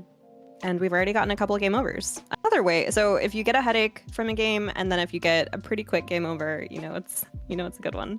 That's how you know that this is a game that little 5-year-old Cake just sitting there and playing Genesis every day. I would love this game. Like, little kid me would have just sat there and played this for hours. Because it's so brutal and you game over so quickly. Yeah, when I was a kid, one of my favorite games was Mortal Kombat on the Genesis. Okay. And the original Mortal Kombat game is so impossibly hard once you get past, like, because you go through like the tournament and then you fight Goro with the 4 arms, and he is the most brutal thing ever. And like, there's no walkthroughs or anything. It's like 2002 or whatever when I was playing it. So like, the internet does, like, GameFAQs isn't there to be like, oh yeah, this is how you do Sub-Zero's finisher, and this is how you, like, do it. It's like, I'm just sitting there trying to do like Hadoukens. Like, I don't know what to do. It was great. Phenomenal time in our nation's history. It sounds like a good time. The Hadouken ages. The Hadouken. The era of Hadouken, a glorious time in our nation's history. So, everyone is kind of like cycling through the different the different, what am I trying to say, attacks to see how, I don't know, what's working for them and what isn't, which is something you can do during combat as well as in that menu before you start. Right. And I will say, perhaps the most fun fact I found about this game. Are you ready for it, Cake? I've never been more ready. If this looks like a fun game for you, you can get it on Steam for 99 cents. BRB, opening Steam. It is available on Steam, which I can't that. say for the previous game, unfortunately. Soldier. If you're looking for the Twisted Tales of Spike McFang, Holy hell. not on Steam. If you're looking for some alien soldier goodness, you're in luck on You Steam. can get Alien Soldier. Not only can you get it for 99 cents American, but you can also get it for $1.19 Canadian. I was about to call you a liar, and then I Ooh. remembered that I just come from a poor country of poor people. Oh no. Thank you for clarifying. I'm sorry for lying to you. In Canadian. I lied to you in Okay. Canadian. You lied to me in Canadian. You spoke truth to me in American. Unfortunately, I don't speak American. So we're seeing, I believe MahBoiii did beat our large centipede boy. He is on stage 2. I will say, nothing gets to my heart faster than a game that game overs quickly. You know what I mean? Like, Yeah. you game over, you're back in the game. Look at the state Oh my gosh. of this thing. This is the greatest game ever made by human beings. I'm convinced. This is phenomenal scenes. The graphics are really incredible once again. Yeah, it's incredible for an entirely different way too, right? Yeah. I want to see, did you happen to find when this game was made? Because I can look it up now if you... I, in fact, have it right here. In Perfect. Japan, 95 for Okay. the Mega Drive. Okay. Something that I found kind of funny about, so at the beginning, the scrolling text, it gave the whole background of the story and environment and everything. But it starts off by saying, the year is 2015. The planet Oh my Sierra God. is gripped by fear and is in the midst of a deep crisis. The evil terrorist group Ooh. Scarlet are still a commanding force. 2015. The future. Well, If this didn't look like 2015 to you, then I don't know where you were at. the funny thing too, I love that you have that note because the only note that I have written down here is that the main character's name is Epsilon Eagle, which is objectively the dopest thing I've ever heard in my life. Yeah. 100%. Described as a birdman with steel wings. So he's just Falco from Super Smash Bros. This is beautiful. Oh, yeah. Yeah, you're We've right. done it. Once again, this game has invented video game characters. This was the second video game. Twisted Tales of Spike McFangs was the first video game, and then they made Alien Soldier, and then they made everything else. Yeah, I'm pretty sure that's canon. Mhm. I'm pretty sure that also Cassie up here is fighting Moldorm. Cassie and Mel are fighting Moldorm from Link to the Past. It all connects. It all It all goes comes back. together. Those other little aliens with like the one eye, like in MahBoii's screen, those are unique. Yeah, those not are seen anywhere else. Those are original creations. I will say the one thing I'm noticing is that not only do they have to beat the boss fights with these absolute Mr. Big bars of health, but also they have a time limit, Oh shoot, yeah. which is insane. Yeah, that's pretty intense. So looking at the game, you got your core things that you want out of a video game, right? You've got your multiple weapons, you got your shooty, you got your dashy. Essentially, this is Hollow Knight, which of You have your course I'm a Sealand huge fan stand-in. of. Mhm. And I do like this guy's so wiggly. He's so flibbity flobbity. He's just kind of jumpy. He's like do you ever play Soul Calibur? You ever play a Soul Calibur game? No, I haven't. There's this guy, I think his name's Voldo, and he's just a wiggly dude, man. He's just I don't know what his whole deal is, but he's just wiggly. He's got knives for hands. If anyone in chat has played Soul Calibur, they'll understand what I'm talking about. Otherwise, this is the ravings of an absolute lunatic. Any Soul Calibur fans in the chat? Can I get a Soul Calibur one time? It kind of looks like an evil creation from like Toy Story or something. Yeah, like in what was this? In Sid's room in the first Yeah. one. Yeah, for Yeah. sure. Oh damn, that is Ooh, a my violent death boy. animation. Yeah, it is. GG's So to that'll be boy. our first On to stage stage 3. I wonder what is Cassie doing, huh? Every time I look over at Cassie's screen, I have to ask the question what she's doing. Every time I look at any of our players' screens, I have to ask the question, what are they doing? And the stages are a little bit difficult, at least for me. Did you get to test this at all beforehand? I did test it a bit. I will say Okay. I was how do you say? I was not in a fully functional state of mind when I did choose to boot this particular video game up. Okay. And so when I did get into this very cool, very legal state of mind and then played this game, It was an experience? we'll say I didn't get far, to be Okay. political about it. I did It not just achieve flows much. right out of that bad boy. I did not achieve much, and I was like, oh, this will be fun. This is going to be a good ride. This is going to be a good one. Yeah. I have a weird thing with my emulator that was making my control. I ended up like mapping it to my keyboard for directionals and then to my controller for actions, and that just wasn't working out for me, so I closed out of it. And by emulator, of course, you mean our very cool, very legal copies of Sega Master Systems that we shipped. Yeah, to all of the course. pets, of course. Yeah.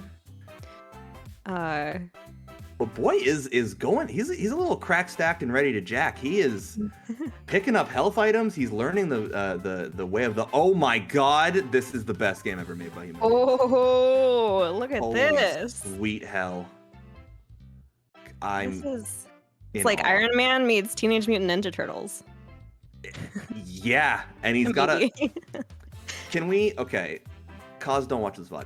Can we talk about what's going on with this sprite? If we look just kind of south, what's going on here? Questionable. I think it's a tail. It's a tail. I think that's definitely what that is. Yeah. Certainly. I will say I love the oh my gosh, the sword play. This is so sick. I love something about like a large slow boss. Yeah. It just kind of like pisses you off because it's not fast. But when it gets a hit in, you're just kind of shooting around it. Yeah. yeah. But he's so.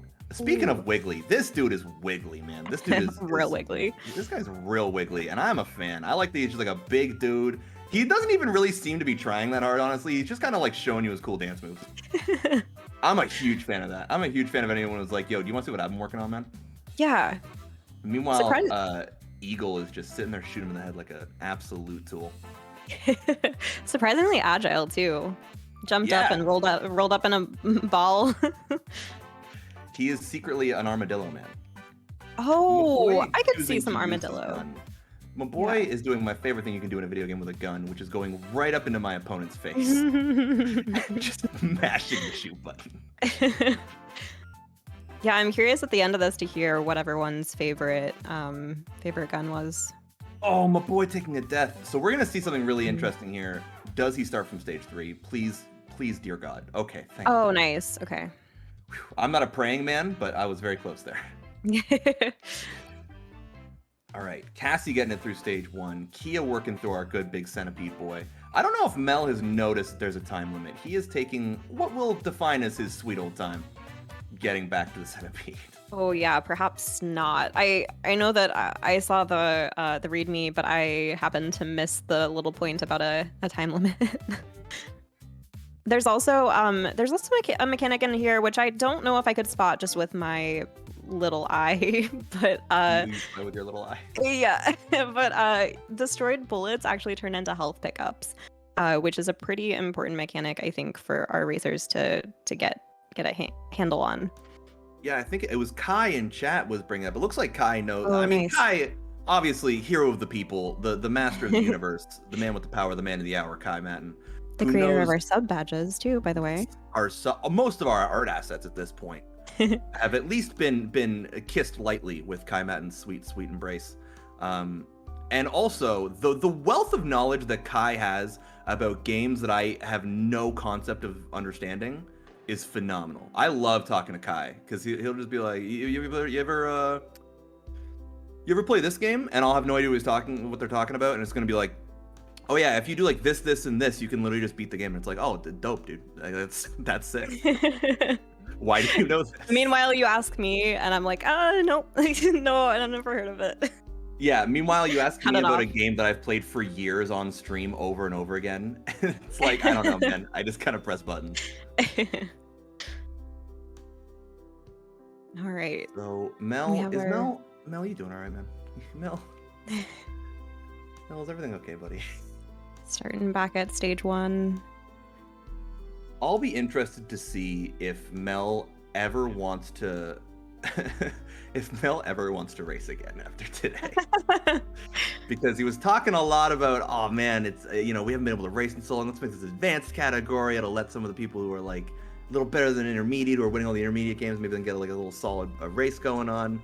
Mel is pressed, I'll say.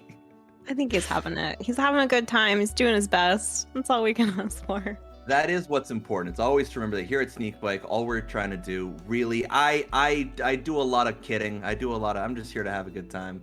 We're just here to foster a cool community, which is, I think, what we've done. We're just here to give everyone a chance to play some games, watch some games, commentate over some games, just chill, vibe, and make some friends. And I love that. And Yeah. MahBoiii does take out the big samurai. Oh my Let's gosh. go, On MahBoiii. stage 4. MahBoiii is the one who chose this game today too, which I don't know how much that plays into, maybe this is like a favorite potentially. But nonetheless. I will say that so normally, if I didn't know this individual close, intimately, and personally like I do, I would assume, you know what, maybe that's a little suspect that we have, he's doing the best in the game. Jesus, good God. Come on, man. What is Come on. this? This is like the Squidward of my nightmares. What am I supposed to do with that?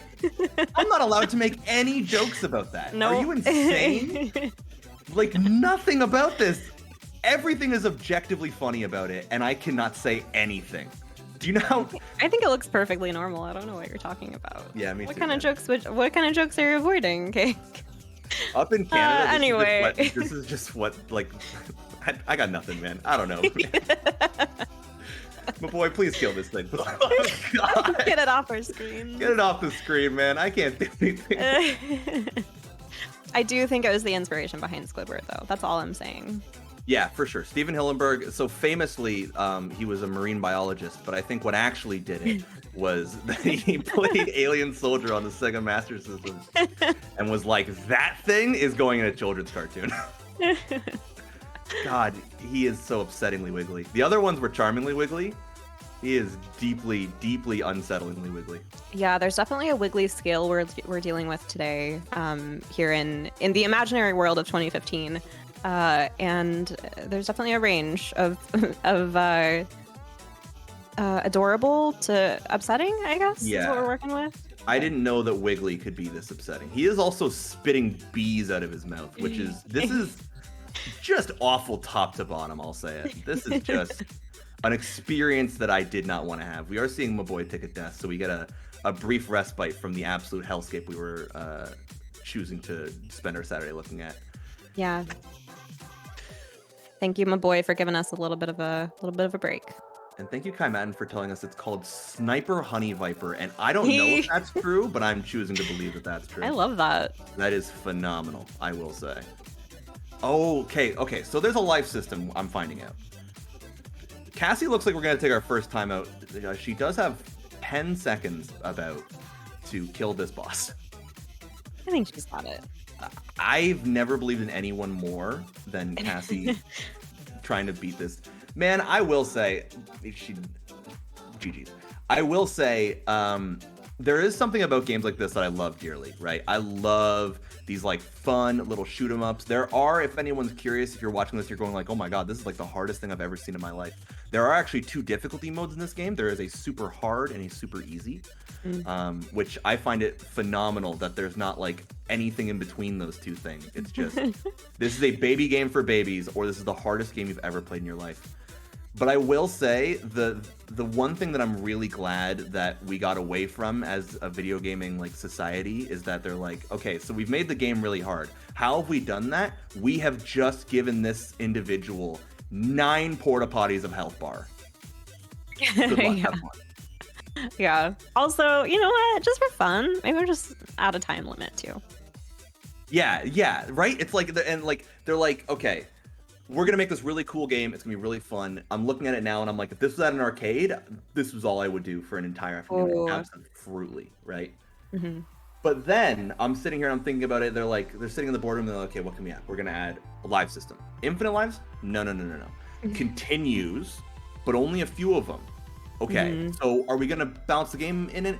No. I think I actually want to make it really, really hard. And fast. And then also, if they don't do it enough time, we are just going to click them in the head. I think that's what I want to do with my day. And everyone was like, run it. Absolutely, sir. And you know what? Great ideas. Steve wanted it to be about aliens. Henry wanted it to be about soldiers. So why not just combine them? And then it was take your kid to work day. So... Alien soldier! Alien soldier! It was take your kid to work day, and Heather brought her kid in, and little Susie was like, what about a bird? And they were like, beautiful. You've done it. Epsilon Eagle, savior of 2015. I'd vote for him. He looks like the kind of boss, guy that we got everything we got everything you need. We got your aliens, we got your soldiers, we got your birds, and we got your bees.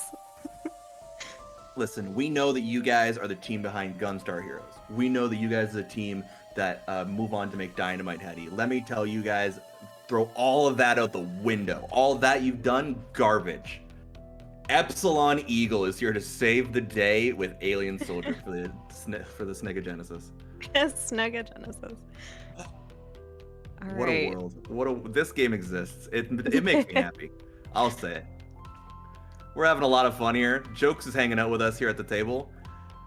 We're having I'm happy this game exists. This is like pure, concentrated creativity. And honestly, like, I continue to just really, really enjoy the graphic style. Mm-hmm. It's just really well done. Like the background and everything, all the detail in the background is pretty cool. I don't know. I'm a fan. The color scheme, poppin'. Yeah, I do love the Genesis color. I've always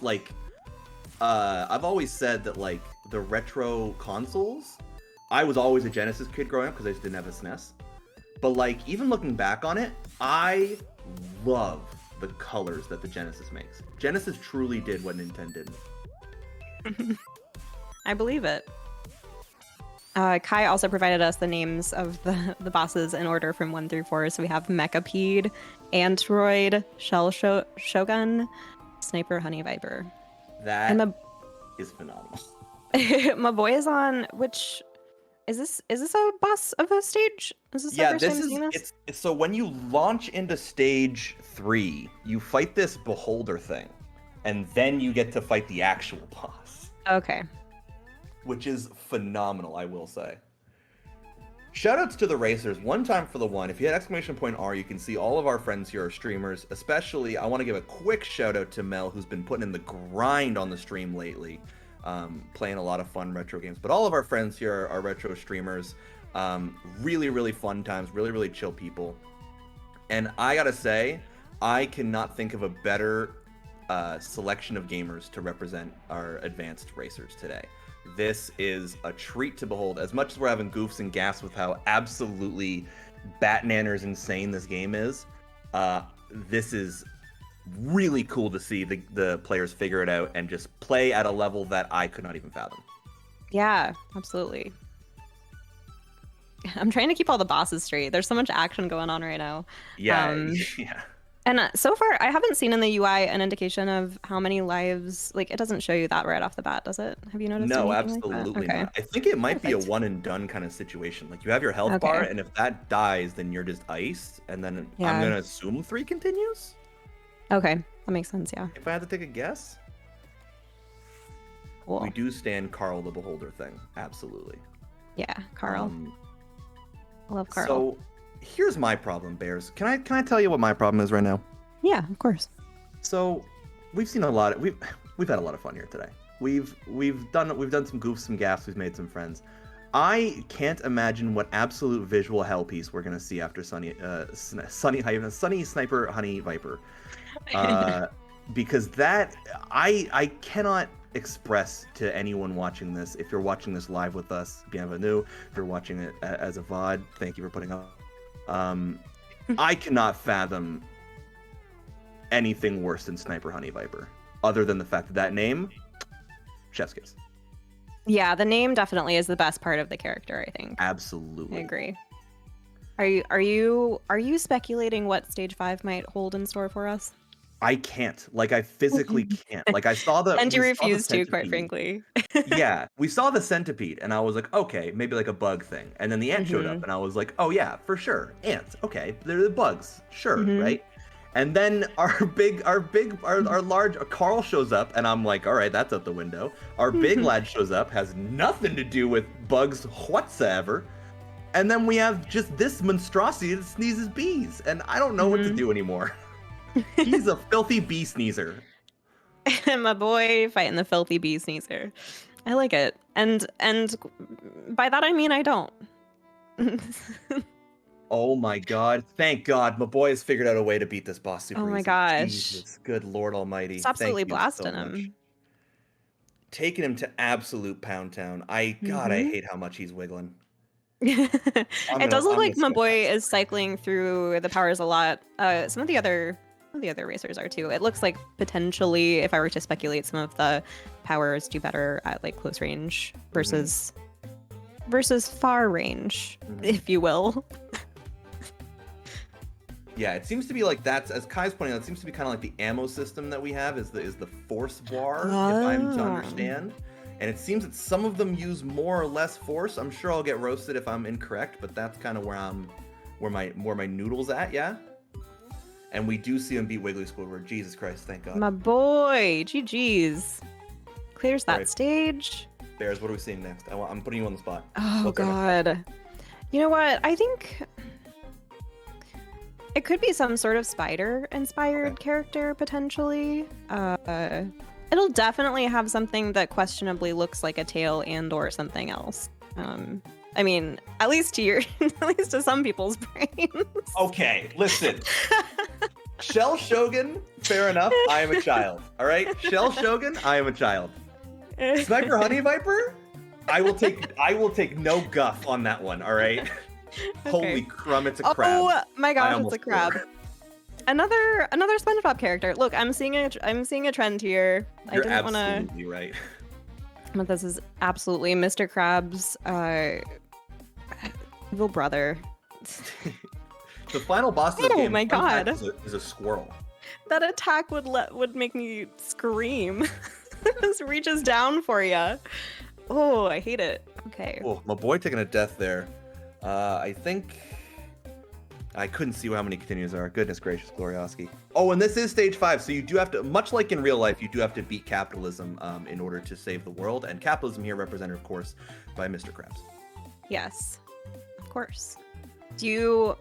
My boy is really cranking, and I have some feeling that he might be our #1 good friend of the day, potentially. It's feeling good, yeah, I think so. Knock on wood, of course. I don't want to spoil anyone's gameplay with the curse. Some light knocking on wood ASMR for good luck. What kind of wood you knocking on? Well, that's... Anyway, okay. My boy is. I was trying to make like a birch pine joke. Yeah, for sure. Okay. I am knocking on Shell Shogun, and my boy is knocking on heaven's door as he takes that. Oh, my death. boy. He has 2 credits left, so now he has 1 credit left, and I don't believe there is a credit 0. So this is crunch time, certainly. Crab crunching. Crab Crunchin' is my favorite ska album from the early 2000s. It's a good one. I agree. God, I just love the boss that Mel's on. I feel like it kind of has Helma vibes too, which, as we all know, Helma holds a special place in Mel's heart. Yeah, that should be his next emote. If anyone hasn't already, go if you've already subscribed with your Twitch Prime Gaming to Sneakbike, or if you've already subscribed regularly, go subscribe to our good friend Melatonin. Best emotes in the game. And the other And now erasers. I wanna force him to get a Shell Shogun emote, and of course all of our Shell other Shogun. races. Absolutely, I want all of us to have Shell Shogun emotes. That's what We I all, want. yeah, we all need a little shell shogun in our lives. We all Speaking need of a little shelling, if you want to subscribe to Oh, if you want to subscribe to Sneakbike, there's a little button for that. There's also a follow button. I don't know if you've seen those before on Twitch, but all of our money from subscriptions, bits, etc., all of that is donated to charity, which is pretty cool. Charity's a pretty cool thing, I have to say. I'd like to say I'm gonna retire from the Segway game. That was the best segue ever. I retire. No, come back. The game needs you, Cake. Streets will always call me back. Don't worry. And if you want to join the Discord and race someday, you might not be fighting Shell Shogun here, but if you're lucky, you might be able to fight the crab one or whatever, or some sniper honey viper. I don't know. Maybe this game will come back for a beginner's race. They say yeah, we'll do the super easy mode. They say if you leave a chocolate mint on your pillow and you wish real hard and you've been a good boy or girl or gender non-conforming person all year long, you will get a visit from Shell Shogun. So keep that in mind. And Shell Shogun on his off day when he doesn't have a sword in his hand. Yeah, he has a candy cane instead. He's a lovely lad. I don't know. Honestly, I will say, jokes leaving the room for a second, I will say that Shell Shogun is a massive drop in difficulty of these bosses. Because again, he does not seem to give an absolute toss that you're there. Yeah, you're right. He's just kind of vibing. He's kind of vibing. He's kind of doing his thing. Yeah, it's like he's doing his routine, and if you get in the way, then I'll, bad on you. But if you don't get in the way, then that's fine too. I'll just keep doing He's his just like, let me show you my cool sword moves. And you're shooting him, and he's like, come on, wait, I'm trying to do my cool sword moves. You're gonna get hit. Yeah, he's like my nephew that just picked up nunchucks and is just kind of just having a blast. No. I want it put on the record. If any of my friends' kids or siblings' kids got nunchucks, that's a no from me. That's a none from me. Absolutely not. Good luck, have fun with those ones, kiddo. I'll see you in like 10 years. Oh, my boy. Looks like his cancels ran out. He's back at the start. It seems like our crab friend, whatever the name might be, has a pretty thick shell. Mr. Eugene Krabs. Mr. Eugene Krabs. It is interesting to note too. I think MahBoiii. I think you're right in saying that MahBoiii does have some prior knowledge going into this, because it seems to be, if you take, it looked like the laser was the most effective, just straight in the noggin, like literally right below him, and just right straight up. Was kind of cooking our boy Mr. Krabs. No pun intended, obviously. Me, a pun? Anyway. Yeah, it's interesting because I know that myself, like if I were playing a game like this, I would probably just kind of like rotate willy-nilly. I don't know if I would be able to distinguish with like the stress of the fast-paced nature of this game, what is doing the most damage and what is most beneficial, especially in a race setting like this. I would probably just be kind of like spamming whatever buttons I could. Kai, you're lying. There's no shot that thing is named Madam Barber. I'm sorry. I don't agree. There's no shot. I was willing to accept Honey Sniper Viper or whatever. I was ready. Whatever, man. Sure, fine. There is no way in a just world on God's green earth that crab is named Madam Barber. Absolutely not. I don't know. I'll believe it. I'll call the crab Madam Barber for sure. All right, Mel is at your favorite, whose name is not forgotten by me. Squidward tentacles. Squidward tentacles. And is continuing on. Okay. This is one of those times when I've made jokes about this in the past. This is one of those times where I wish that we had the Sneakbike podcast, and it was just the voice of the racers as they played the game, because I want to know what everyone's reaction to. Yeah. First, obviously, Shelly Shogun, but also to Squidward Tentacles, because I know that I want to bottle that moment where we first saw that. I want to bottle that and sell it. That amount of just pure energy. Do you mean pure terror? Terror is an energy. Disgust. I've watched Monsters Inc. You can power a whole city for a while on that one. Oh, I like that reference. That's a good reference. Thank you. I was bound to get one. Good one. God, I love these. So these small monsters, I don't know the names of them, but MahBoiii was just fighting a couple of them. They do like a little kiss. They just like they kiss out their little damage. little smooch. Give me a little smooch. Just a little smooch of fire. Just a little fire smooch. That's no, never mind. Mel taking a hard reset here. It's you know what? We don't talk about this enough in Sneakbike, but if you've never raced, especially for these racers, because again, these are kind of, in terms of pure skill level, not that we're super sweaty gamers over here, but in terms of pure skill level, these are the cream of the crop. These are the top gamers in the Sneakbike community. So taking these many deaths, not only in this game, but in the previous game, does something to your mental. You know what I mean? Like, it's one of those things, like, you know, you're playing Goof Troop, you're having fun with your friends, you're yucking it up, right? And that's huge different from being in a situation like this where you're just like, I need to beat this game. These bugs must die.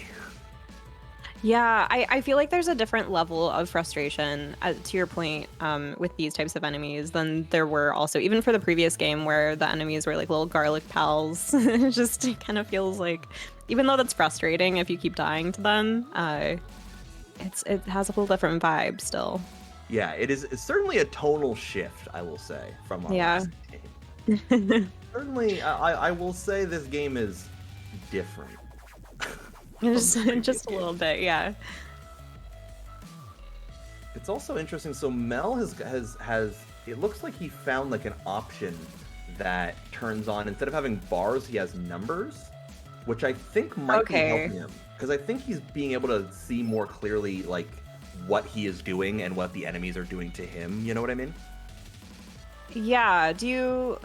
So I know that if I were playing, I would have done that accidentally and not known how to get out of it. But it is highly possible that Mel did it on purpose and it's being used to his advantage. It's a very Mel thing to boil a game like this down to math, I will say. Yeah, that numbers would do a better job communicating than visuals potentially. Yeah, all the artists are sitting here like, oh, these bars are cool. These are cool bars, and Mel's like, give me the data. Give me the stats. Give me the stats. All right. Mel has taken down our centipede boy. Kia has taken down the centipede boy. MahBoiii has taken down our ant lad, and Cassie is on Shelly Shogun. What a good recap. Thank you so much. God, you are a blessing. Let's continue. you are a blessing. All I'm here to do is yes and you, to be honest. That is a blessing and a curse. If I get yes anded too much, then I'm gonna start getting a big head, and that's gonna be a problem. Then you'll just look like this little eyeball pal that MahBoiii is fighting. You'll just only be one giant eyeball. It will be one giant eyeball and one huge wrinkly brain.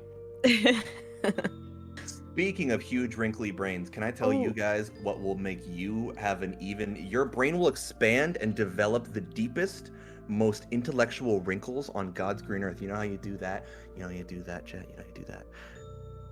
You go in chat, shift, and then the 1 key, and then DISCORD. And you join up here on the Sneakbike Discord and join in the Sneakbike community, the Sneakbike family. If you've ever wondered what is Sneakbike, there's only one way to find out, and that's to join the Discord. And that is the most corporate-friendly plug I've ever done. We're all still trying to find out what it means, to be honest, but at least you'll be in good company. What if the Discord? What if the real friends were the Sneakbike along the way? Never mind. Look, I see what you're saying, Cake, and I couldn't agree more. Yes, and Did you hear it in my voice that I forgot how to spell Discord, by the way? no, I didn't I actually. got midway through Discord, I was staring at my keyboard going like, wait a minute. The commentator's curse, quite frankly, is our caffeine wearing off 2 hours into the Then we start getting loopy. Oh. Speaking of loopy, it feels like a loop. We are here once again on our boy Squidward Tentacles. I think this is Cassie's first introduction to our good friend Cassie, or our good friend Cassie, our good friend Squidward Tentacles. What an absolute visual mess, huh? What an absolute disaster this is. Just a treat for the senses. Yeah, that's a word for it, certainly. Yeah, I'm pretty sure that's how they describe this in the gamer mag, which is probably yeah. My monthly subscription to Gamer Mag actually just ran out, unfortunately. So I no! I don't know. They if just I had saw a feature that on part of this. Tentacles. Yeah, they just had a feature on this. It's it takes place in the future, in the year 2015. The halcyon days of 2015. Bring me back to this. You remember when Squidward Tentacles came? Imagine seeing this in real life. Goodness, I was gonna go on a different tangent, but I just thought of the fact of like, we have to assume that Epsilon Eagle is a roughly human-sized individual, right? Like roughly soldier length and whatnot. Imagine the 3-foot tall. All my descriptors are gonna get me fired, but whatever that thing is supposed to be, sneezing bees at us. Mm-hmm. Imagine, what do you do with that, huh? Like, yeah, I can't and won't imagine it to be affront to science. Cassie is making her way to the crab, or Mr. Krabs. Mr. Krabs. I love the little. Barber. I love the little. Are those shopkeepers or something in the background too that are just like dancing? Yeah, they're just kind of. They're also wiggling. Do a little dance. It's kind of. I don't know what's going on here. You guys. Yeah. Right here. For anyone watching, both Cake and I are both doing the shoulder shimmy that the shopkeepers are doing in the back. I'm glad you can hear it. It's hard once you start. It is a bit of a vibe. Once you start, you just can't stop. True. Much like joining the Sneakbike community. No, I'm kidding. Oh my gosh. Sneakbike themselves are also doing the shoulder shimmy. Yeah, Sneakbike actually invented Sneakbike, I believe is the name. Did invent it and showed it to his friend the raccoon. Which I don't remember if the raccoon has Contagious. the name. Remy Raccoon has the name. I remember. I have memory. I'm putting the remember in Remy. Anyway. Remember me. Oh, I agree. I think the animation in this game is actually really. I think it's the most interesting part to me. Like, it sounds kind of silly, but like visually, the most interesting part to me is just watching how all the absolute madness and chicanery all interacts with each other. Yeah, I like all the mini crabs and everything too. Just watching Cassie a little bit closer fighting the stage 5 boss. Cassie's doing a pretty good job, by the way, of dodging the hugs, the crab hugs.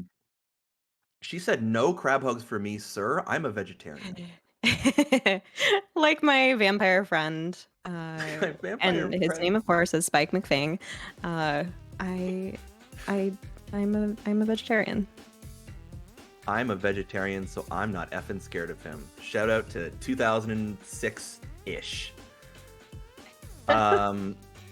As we see, so, okay, we're talking a lot about the absolute just goofy nonsense that's going on, but it's actually a very close race. Like, if Cassie wins here, obviously well-earned. I'm just noticing the absolutely disgusting bubbles that that Mr. Krabs is spitting from his mouth like a crab. Fair enough, would.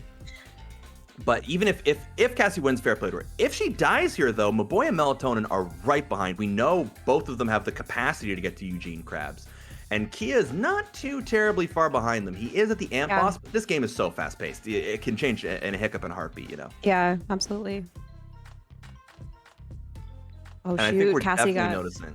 I think we're definitely noticing that the weapons do interact differently. Oh my god! God, I'm so good at characters.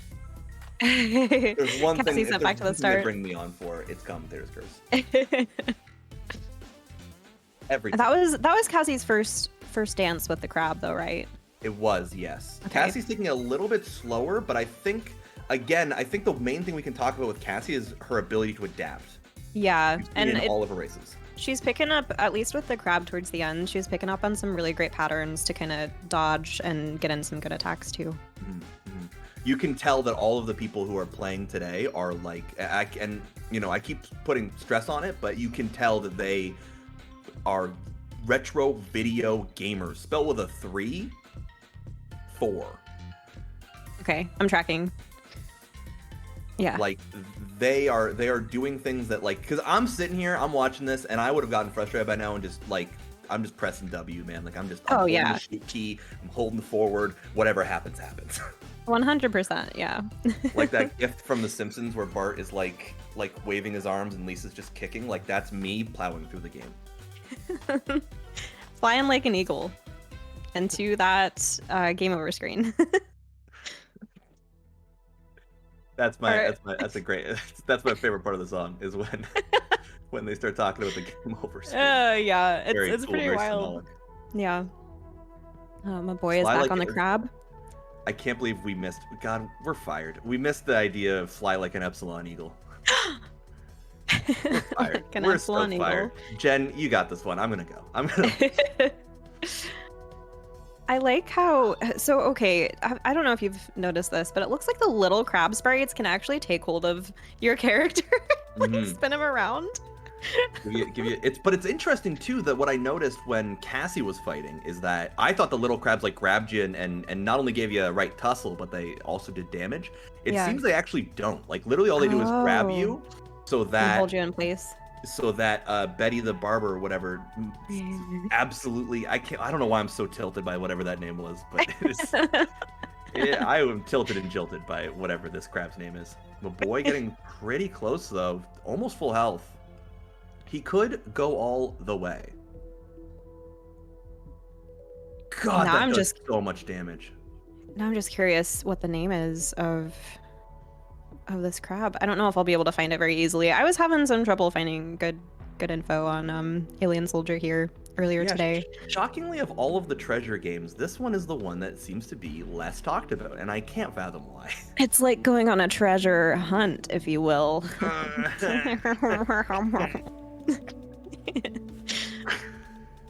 Phenomenal scenes. This is the kind of entertainment you can only get here at twitch.tv/sneakbike. And there we go. Oh, my boy! Magnifique. Absolutely demolished the goal, which was level 5. Our number That is one a good friend. hashtag dub for MahBoiii. What are we thinking on our other racers today, Bears? Are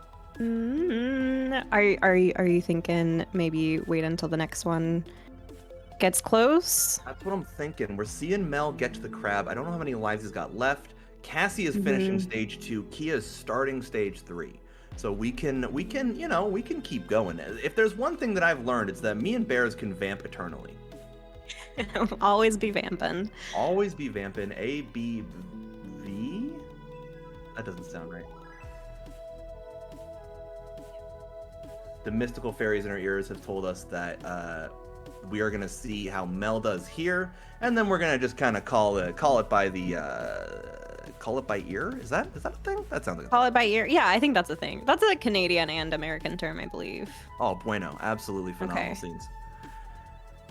So I wonder if I think the homing attack is the one that did the most damage to the crab. I think that was the one that I was noticing MahBoiii using. Okay.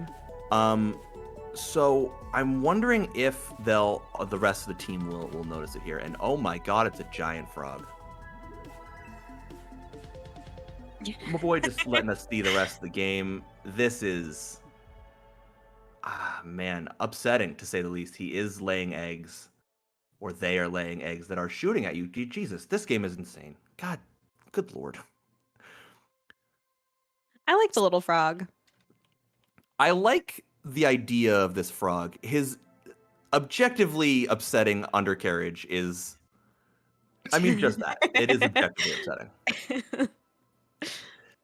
it looks like we do have that nice little trophy there for our friend MahBoiii. So you will no longer need to be upset by the undercarriage of that frog. I wish I chose a better word than undercarriage as well. I'm learning that I think that word is also not a good word. And it was made by the lovely Kai Matten in chat, so make sure you go check them out on Twitter, on the Tweeter machine, because they make absolutely phenomenal art. I think Kai was responsible for the Kirby as the big lady from Resident Evil picture. Oh yeah, that made the rounds for a while, which was chef's kiss. Chef's kiss. Chef smooch. Just a heckin' smooch from our good chef. If anyone wasn't here for the first race, that means that Cassie was the winner of our first race, MahBoiii the winner of our second race. Great races from both of our competitors, and I think a fitting end to our first advanced race. As we see Mel going through this, he's doing all right. He's not doing too much damage, I will say. Yeah, should I pop in and give a head? Should I pop in and give a heads up of potentially coming close-ish? Okay. All right, I'll be right. Yeah. My one skill is making uncomfortable Kirby's big true. MahBoiii, congrats on that. That was phenomenal scenes. This game is an absolute visual hellscape, and I mean that in the nicest way possible. It's like, this game is like if they made like a Star Trek video game, but it wasn't licensed. So they just kind of had to throw some stuff at some walls. I would watch this brand of Star Trek for sure. I would watch the hell out of this show. Are you kidding me? I would. Oh my god.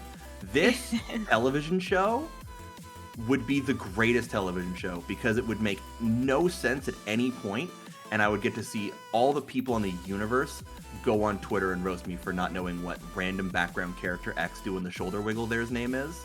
And that's the kind of energy that I miss having in my life. Yeah, for sure. What do you think their names are, by the way? I saw a picture today of Grandpa Joe on Twitter, and I'm getting big Grandpa Joe vibes. So I'm gonna go with Joe Gunstar. That's the name of specifically the one shopkeep that I am looking at, and of course everyone in chat at home who's listening to my voice knows exactly which one that I'm looking at. I'm not familiar with Grandpa Joe. Grandpa Joe from the seminal classic Willy Wonka and his very nice confectionery department. Okay. It was talking. Ring a bell. I think it was a tweet about, as a complete derailment, it was a tweet about how we're doing movies for like the origin stories of villains, and so it was like, what villain should get an origin story treatment? And someone put Grandpa Joe, and I was like, bars, absolutely. I would be down to watch it, and I, as we found out seconds ago, am totally familiar with the character, and I'm really already invested. That just speaks to how good the movie would be. Is that if you don't even recognize the name, and you're like, I'd watch it though. Yeah, I would watch it. Absolutely. Mel about halfway through this crab's crusty carapace, but unfortunately the clock is coming to a conclusion on his race here today. Yeah, and is he literally just on 1 HP, it looks like? He is, in fact, yes. Nice. Oh. Ooh. Adios, muchacho. Cassievania. And Mel has put in chat, I'll mercy myself. Oh. Are we holding out hope for Cassie? Cassie seems to be the closest. Cassie is at the crab boss. I will leave it up. I will pass the buck on to our producer. Absolutely. And then after this, then we'll stop because we keep doing it. Yeah. We keep doing the thing where we're like, oh yeah, one more try. And then the next person gets closer, we're like, okay, well, one more try. Just one more. All right. I want to see, I listen, as a perennial third place hero, I'm here to see the seconds, the thirds, the fourths. It's an important point. You can't have first without second and third. That's absolutely not true. But I'm going to say it like it is. I think it's true. That seems like good maths to me. And quite frankly, if Mel were commentating, maybe he would have an alternate opinion on maths. But he's not. But it's why we don't let Mel commentate anymore. They actually won't tell you that. He did too much math. And it wasn't looking good in the demographics, the 18 to 49 rating. just wasn't hitting like it used to because of all the math. So he got fired. Yeah, as people who hate math, we love calculating demographics. Yeah, no, I just It just I open wasn't. up the big book of ratings, and it says right there, Sneakbike did worse this time because Mel said a math. Hmm. So we unfortunately did have to cancel his contract with Sneakbike. But he gets to race, so there you go. Yeah, And there he you did go. mercy himself twice, so you know. Oh, Cassie just did some absolute Oh my just God. hella damage to Crab Friend. I like this the strat of dashing to the center and just like blasting upwards. Yeah, Oh just gosh. going absolutely hog wild on this thing's face. It's wild to watch too, because it's the crab just reaches out for a hug, and you're like, no, don't hug Cassie, don't do it. Don't take the hug, Cassie. It's like we're watching a horror movie, and we're like, don't hug him. Yeah, don't Oh go my alone. God. Why didn't everyone else just do this? Oh my gosh, Cassie's so close. And Can we this get is some why. hype and claps and cheers? I guess cheers for Cassie in Hype, chat. Claps, poggers, ayayas, poggies. And all Kia, different variations of pog. yeah, Kia's absolutely crushing through 2 on stage 3. I'm interested to see what Kia says about this game. I'm most interested, honestly, when it comes to, we're going to be doing, if you're new here, this is your first time being here for a race with Sneakbike, we're going to be doing a bit of a debrief after this with the racers, talking about what they thought of the games, their favorite parts, stuff like that. So I am personally excited to exclusively talk about the Squidward Tentacles box, and that is a G for Cassievania. GG Cassie. Absolutely phenomenal scenes. Let's get some claps, some hype, some ayayas. Big poggy woggies for Cassie. I am gonna go into the Racers channel and inform them of their cruel fate. I'll be right back. All right. Thanks for all that hype for our racers today. Can we get another shout out potentially for our racers? Did such a good job with the 2 games. I didn't know if I'd be able to actually type that in chat. Did such a phenomenal job with the 2 games that we threw their way today. And thanks also to Cassie and MahBoiii for picking out these games. These were super fun to watch. And I know that I had never heard of either of them, but it was really fun to discover these today. And that, I guess, we're ready for the debrief. Cake, do you want me to go first and we can just alternate, maybe? I would love nothing more than that. Yes. All right, sounds good. Cassie, hello. What did you think? How are you feeling? Hello. Congrats on being our number 2 good friend for the most recent game, the Alien Soldier game. And also, shoot, I had notes on that. Now I'm getting them together. And number 1 good friend for the Twisted Tales of Spike McFang. Thank you. Oh my gosh. Let's talk Alien Soldier. Yeah, that sounds good. What were your thoughts? Okay, that game started off entirely impossible. I was like, there was not enough time to beat the level 1 snake boss, and just everything was killing you everywhere. And I had no idea what to do. Yeah, and then yeah, go ahead. Oh, please go ahead. Oh my gosh. So I don't know what happened. I beat the snake boss one time, and I was thinking, fingers crossed that it's just a snake boss that is hard. And well, all the bosses are hard, but oh my gosh, it was just a whole bunch of experimenting with weapons and just trying to survive. Did you end up The finding any dash. favorites? So the little heat seeker thing was invaluable during the stage parts, and for some of the bosses, I just by complete accident found out that the really short range fireball thing is super powerful, and all you have to do is not get hit, which is so much easier said than done.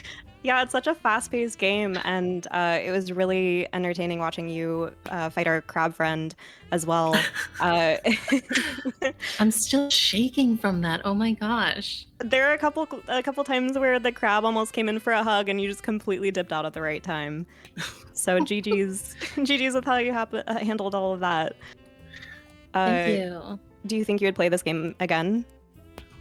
I would probably at least try to see it to the end, just because it found out ways to beat the bosses, but I don't Gosh, think Iris? that. Huh? Oh, go ahead. Sorry, I don't mean to Oh, keep cutting you off. No. That's about all I had to say. Yeah, it was fun to watch. I don't know if I would personally play it. How did you feel about the Twisted Tales of Spike McFang? Had you played that one before? That one is a childhood favorite of mine. I just love it. It's like the one game nobody's ever heard of, but it's just so much fun to play once you get like the idea of all of the little moves down. Yeah, it was super fun to watch too. I had never heard of it before, but it was. I think you even noted how similar it is to Link to the Past, and it was really fun to kind of like make those comparisons throughout. Yeah, it was like Link to the Past if it were in RPG with level up mechanics. And more garlic, slightly. A lot of garlic, some cloves all over the place. Do you have any final thoughts? Any overwhelming feelings after finishing today? This was a ton of fun, and thank you for having me. Yeah, thank you so much for racing. Next up, we got Kia. Oh, Kia, my sweet young lad, talk words to me. Can we talk? What was your favorite game of the day today? that first one, whatever that was called, was definitely my favorite. I'm probably going to continue to play it and play through it. I mean, I know I didn't finish either game, but no, that first game was a lot of fun.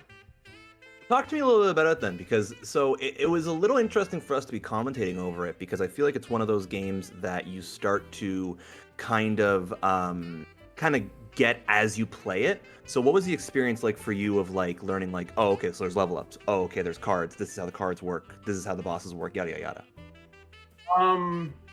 Well, so yeah, the cards were an interesting thing. I guess we started out with about like 100 gold or whatever it was.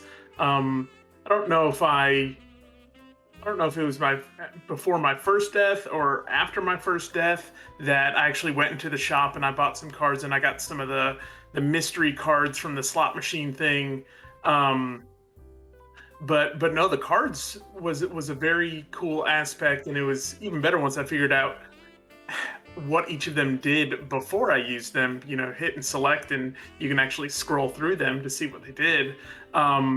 I got some sort of like angel card that like did a ton of damage to one of the enemies, and I think I used it to end up killing the spider mini boss. So I like didn't have to wait at all for that. That was pretty cool. So what was it like? Because I feel like both the games today, I think the common thread that we had, especially with the second one, is that they were very unforgiving in terms of their like difficulty level. Like there's so much to learn in the first game. Yeah, the first game, I never figured out exactly what the level up mechanics did, but I noticed when I leveled up, I got some health. So I think one of the times I made sure that I leveled up before trying to go fight the boss again. And I actually used one of the return to like the beginning boss, their cards, and to go buy more cards. Mm-hmm. But yes, I don't know if leveling up, increased my attack or anything like that. But no, I probably should have grinded out another level to face that boss, because I think I got close to beating it once or twice, like getting to the second phase or whatever, but just got destroyed. Honestly, I don't want you to feel bad at all, because that boss really tripped people up. Like that looked almost impossible. So great job to you, honestly, for sticking to it and pushing through both of these games, which were very, very challenging in terms of their very unforgiving death strategies.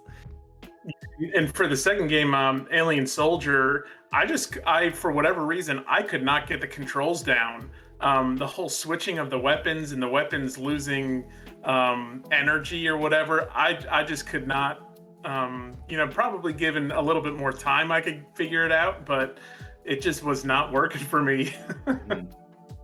I think that's fair, though, right? It's one of those games that it was very busy visually, and the controls. It's one of those games that I think would do better to be on a console that has more than 3 buttons. Certainly, I think that's fair to say. I kept accidentally switching like my I don't even remember what they called it in the thing, like the way that you shot would like stay looking forward while you shot, or if you can like just move. Yeah, it was very strange, but I still had fun with the second game. I don't think I would go back and play it. Well, I, for one, am glad to hear that you had fun with both our games. I'm also glad to hear that you were going to keep playing the first game, I remembered it every other time. The terrific tales of The Twisted Tales of Spike McFang. Twisted Tales of Spike McFang. Thank you I so keep much. having to reference it written down too. I had it open and then I started closing stuff because we were doing. Speaking of interviews, let's talk to our good friend MahBoiii. MahBoiii, congrats on first good friend of the day with Alien Soldier and second with The Twisted Tales of Spike McFang. What were your thoughts on Spike McFang? Yeah, I had seen that game. I think we even said in our chat that like for the advanced races, it's kind of be common where it's like, oh, we've heard of some of these games maybe because they're a little more obscure, but it's like, I've never played this one. I was surprised by it. I think was it Kia saying it's like, oh yeah, it's kind of like a Legend of Zelda RPG, or maybe there's Cassie. It's like Legend of Zelda RPG. I would add to that, you also move like you're in a bunch of molasses. And so I wanted to have like a lot more agility and able to dodge stuff. And the cape attack felt very like you had to be very close range to hit with. So it was very much a learning curve kind of thing where it's like, you got to figure it out on the garlic. How do I kill these things? Just the mechanics of the game. Yeah. Learning curve is absolutely right. A steep learning curve there. Yeah, that's a good way to put it. Did you end up using or enjoying the mechanic of having the cards at all? Yeah, I did actually go back briefly when I realized I had a bunch of gold. I'm like, oh, maybe there was a store in town. I bought a few cards, but I actually at first thought, well, they were limited. They are limited use, so I kind of just didn't even use them. Things in an RPG where it's like you save all the best items to the like final boss or something. Yeah, that makes sense. But yeah, I think the one I'm gonna remember this game for is on the boss, because I the first time I was there, I felt like I was doing pretty well. I had leveled up and I was okay, but it's like fighting that boss, and then basically I got her halfway down or something. I'm like, great, I have these invisibility cards. I'm gonna use them to just immune damage the boss and kill her. And then she full heals on her last health bar, and I just raged. I was like, "Are you kidding me?" We weren't expecting that either, and when we saw it, I think Cake pointed it out. Our hearts just dropped for all of you. God. Yeah, such a dirty trick. It's very dirty. How did you feel about Alien Soldier? Had you played it before? I know. So I actually saw this. There's a guy on YouTube I watch, and he does various like old retro games and talks about them. And he had this one on top, like on one of the top lists of games on the Genesis. And I also saw it was made by the same people that did Gunstar Heroes. And after watching a little bit of gameplay, it looked great. This game was really cool. Yeah, the visuals. I was kind of like when I first opened it up too. All of the visuals, like the color choices and the pixel art and stuff, was really really clean, really neat. Yeah, and what. Kia said too about like, or I guess Cake said it's like I do wish there were shoulder buttons to switch your weapon with, and couple, had a dedicated dash button or something, it could definitely benefit from stuff like that. But Yeah. I mean, I'm a fond lover of Mega Man games, and so this is right up my alley. Did you have a favorite boss? Probably the ant guy, because I felt like it was a little straightforward, and the moves felt a little better telegraphed than others. The crab one was actually kind of cool too, once you realized how to deal with the little crabs, like the little guys walking around. Yeah, that makes sense.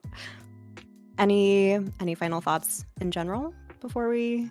I guess in the question of what I play, I would probably play this one. I would say that I would 100% cheat and use save states because of the limited continues. Because I might be able to push myself to like level 15 or something, but there's no way in hell I'd be able to beat the whole thing. Such a drag having to go back to the previous levels, I'm sure. Yeah. That makes sense.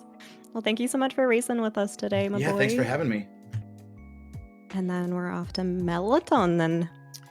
Thank you. Hello, tomato. Pronouncing my name correctly. The Italian. You're welcome. Okay.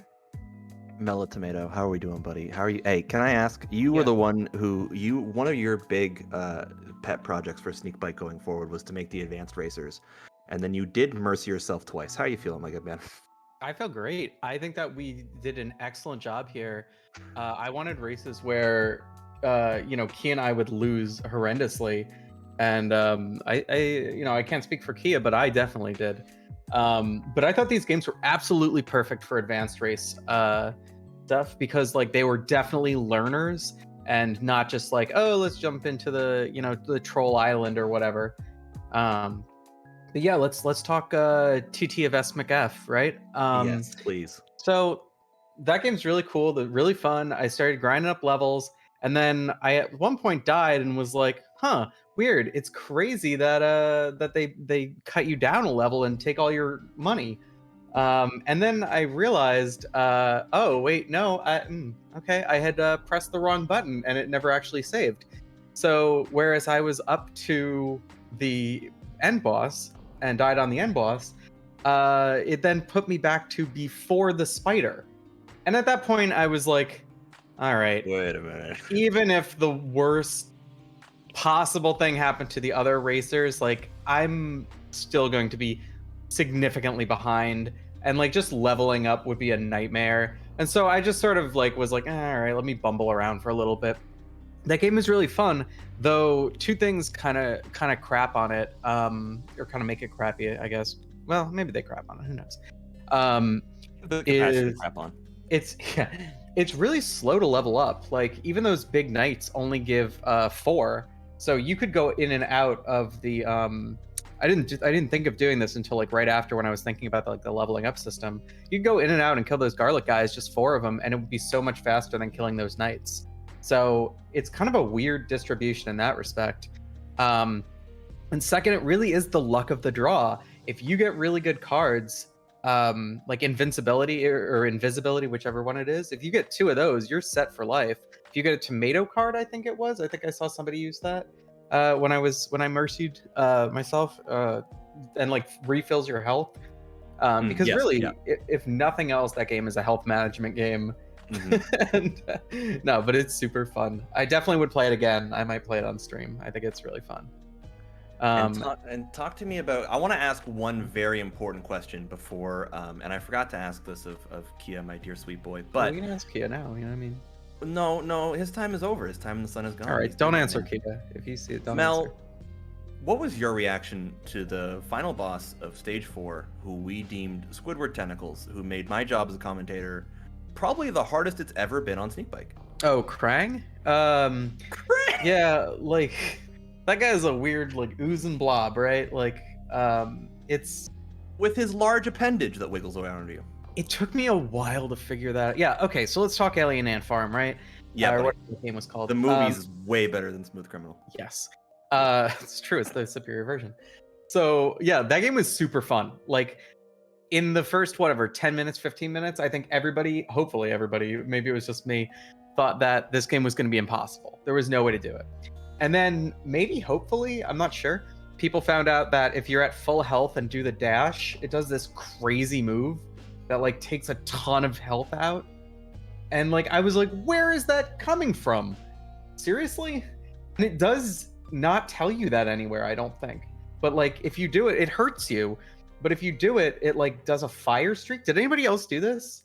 The like hyper tackle thing, is that what you're talking about? Yeah, the hyper tackle thing. I did it by Yeah, mistake one time during that worm gun. I was like, wait a minute.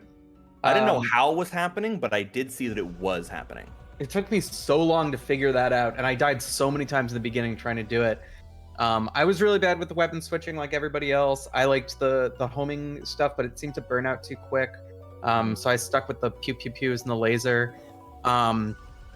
But one thing I did do in the middle of the game was I switched my Genesis button controls because that original control scheme is a nightmare. Yeah, it's rough. Yeah, Cassie, I did the same because that's where it should be, right? I mean, it should have been on the shoulder buttons. Exactly. Everyone's favorite part of the Sega Genesis controller is the shoulder buttons, canonically. 100%. Well, the mode button as well, but you know. But yeah, ultimately a great game. I think I would do the same as MahBoiii. I think I definitely everybody in here play that game just to see what it's like. Like it's so fast paced and so slick.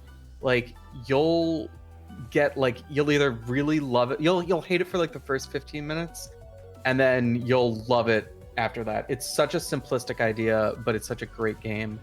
Yeah, Alien Shoulders. Yeah. Smooth Criminal or whatever that game was called. Yeah. Anyway, that's all I got. Well, yeah. I'm so glad to hear that you enjoyed the games today. I'm glad to hear that you are in good spirits after getting clicked in the head 2 times by yourself. Yeah, no, yeah, it is what it is, right? Do you have any final words for anyone listening at home, for the millions and millions of the Rocks fans? Yeah, I mean, thanks for inviting me to Sneakbike. I hope I get invited back. Well, it's all right. And I hope all y'all in chat who saw this and thought that you could do better than me, put them up. Let's go. Let's do some advanced races. We're good. We're in there. All right. That's all I got. Thank you, Mel. And with that, ladies and germs, everything in between, we are going to get into we're going to say goodbye. You know, it's been a good time. We love you all dearly, but we also have stuff to do today. So thank you so much for watching. Yeah, a big old thank you too to everybody who puts the show together, commentators, ourselves. Pat them back. Pat them back. Old King Cake, it has been a pleasure to commentate with you today. Awesome. I had tons of fun. I had several laughs, and thank you. Also, all of our listeners, if you haven't followed them on Twitter already, all of them stream as well. Our mods today, keeping the community safe. Producer, aka Jen the Human, please follow her as well if you haven't already. Absolutely crushed it with producing today, and helping us out with everything. Socials team, and each and every one of you who showed up today to cheer on our racers, and to help Cake and I know some facts about the games that we were talking about today. Y'all are the best. And if you do want to join Sneakbike, you can head over to that good old Discord. I believe, I don't know. Cake, do you have anything else to say? All I want to say is I want to thank all the people at home who watched, who participated, who had a good time. I want to thank whoever, if anyone was having fun at home, the people who did join the Discord, the people who subscribed. It's a huge thing that helps the community not only grow, but also it helps a good cause. It helps charity, and it helps us, keep doing this. Because, if you're not here, then we're just a gaggle of people vibing out on a Saturday. And while that is absolutely a phenomenal thing to do, it is a lot more fun with people to riff with. And with that, I think it's time we do a little cheeky sneak raid. A little sneaky cheeky sneaky I think so. raid. Cheeky sneaky sneak raid. We are going to be saying hi to our good friend J-Dub, who's an active content creator across all platforms, streams every game in the Zelda series, good God almighty, and is working through as many RPGs as he can get his hands on, and is a veteran Sneakbike racer. So we're going to have a good time there, so make sure you chill with us for the raid. We're going to have a raid message in there that you can copy, get ready to pasta like a good Italiano melatonin. And thank you guys so much for hanging out with us while you were here. Thank you to Melatonin for allowing me to do that before he punches me in the head. And it's been a slice. Thank you, Bears, for just being an absolute delight. And thank you, Cake.